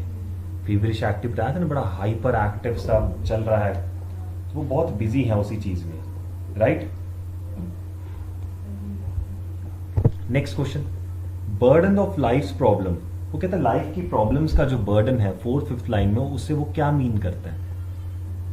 सर वो कह रहा था ये आज जो यूनिवर्सिटी में जिन पे कल बर्डन पड़ेगा। अब यूनिवर्सिटी के बाद कल क्या होता है सर? शादी होती है, जॉब होती है, ड्यूटीज आती है, रिस्पॉन्सिबिलिटीज आती हैं। तो बेसिकली क्या है? The onerous duties of life. Life की बहुत सारी, ऐसा नहीं सिर्फ फैमिली का है, फीवरिश एक्टिविटीज तो आजकल चल रही हैं। कल को जो सफरिंग्स भी नहीं कह सकते हम, ऑनरस ड्यूटीज जो आती है, राइट, जो बर्डन आता है थोड़ा सा। The question next is 2 world war जो प्राइज है मैन ने पे किया, वो किससे?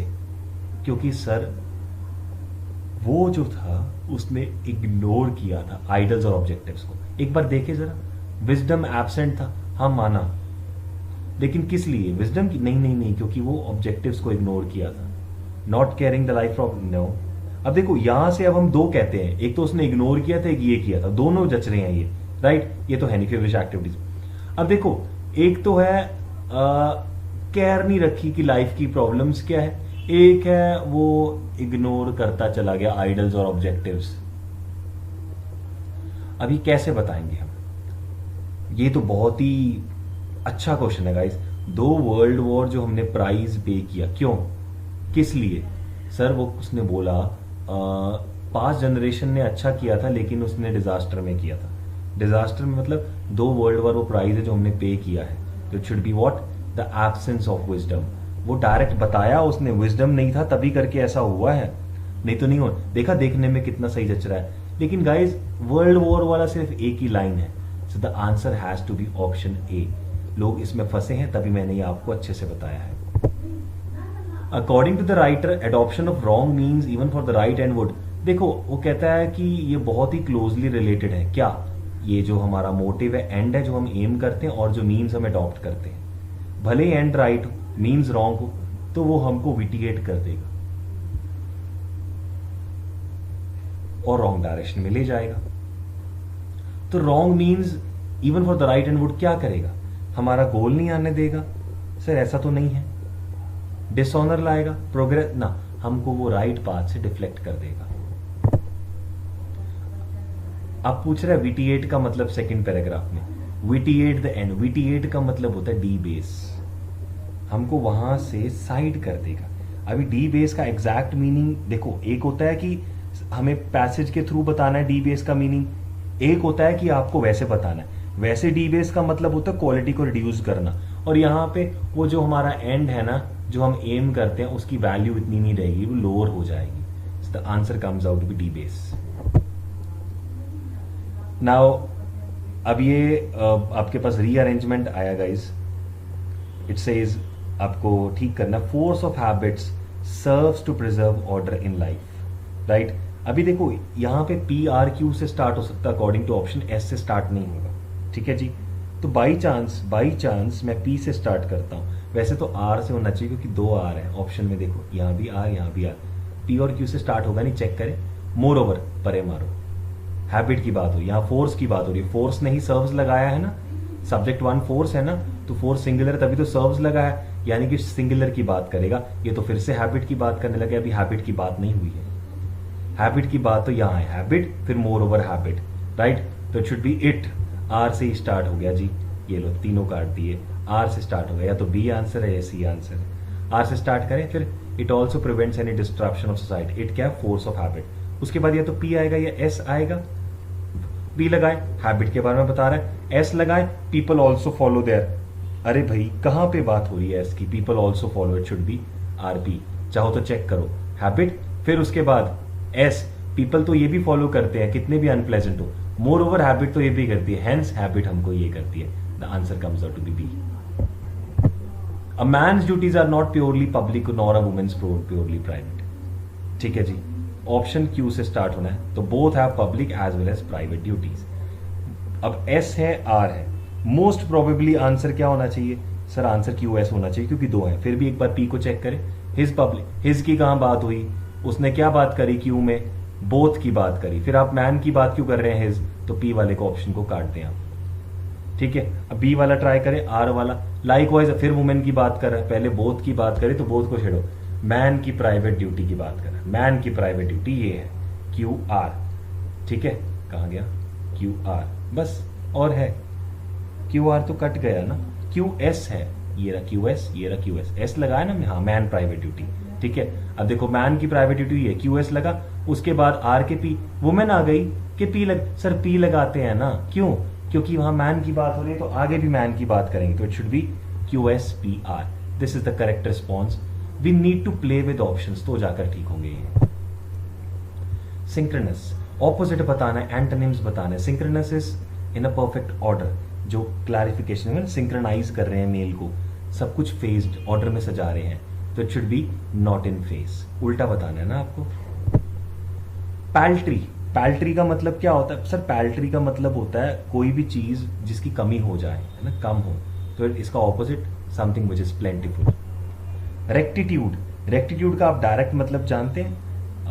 देखो जैसे अगर मैंने रेक्टिट्यूड की बात करी, लोग इसको यूज भी बड़ा करते हैं आजकल, बहुत रेक्टिट्यूड है ड्यू टू लॉकडाउन। कहता आजकल लोगों की थिंकिंग अच्छी हो गई है, जब सबको हेल्प करते देखते हैं तो कहते बड़ा मॉरली करेक्ट बिहेवियर है। तो उसका ऑपोजिट डिसीटफुलनेस, जब डिसीव करते लोग, धोखा देते हैं, right? It should be deceitfulness.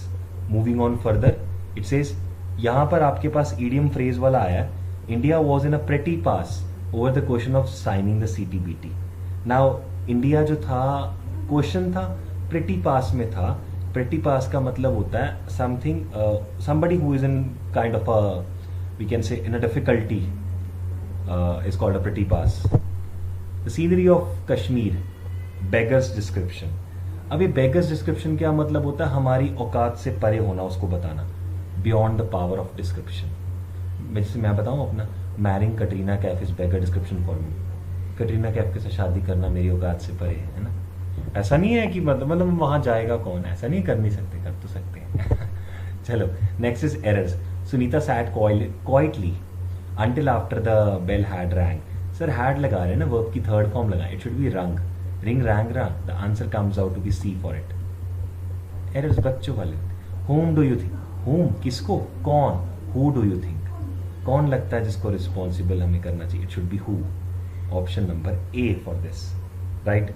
Moving on further, when I have finished explaining the circumstances, I am sure that you have understood. जब मैंने फिनिश कर दिया है तब मैं श्योर हूं, है ना। अब देखो जब मैंने कर दिया है तो पहली बात तो वो श्योर कैसे है, जब उसने फिनिश कर, हमको क्या पता सामने वाले को समझ आया, तो should be I hope that you have understood, right? Sure लगाएंगे तो दैट की जरूरत नहीं पड़ेगी, अंडरस्टूड के बाद देम लगाएं तो क्लियर हो जाएगा कि सर्कमस्टांसेस की बात हो रही है। सो इतने सारे पॉसिबिलिटीज बनती है सी में। The answer comes out to be C. होला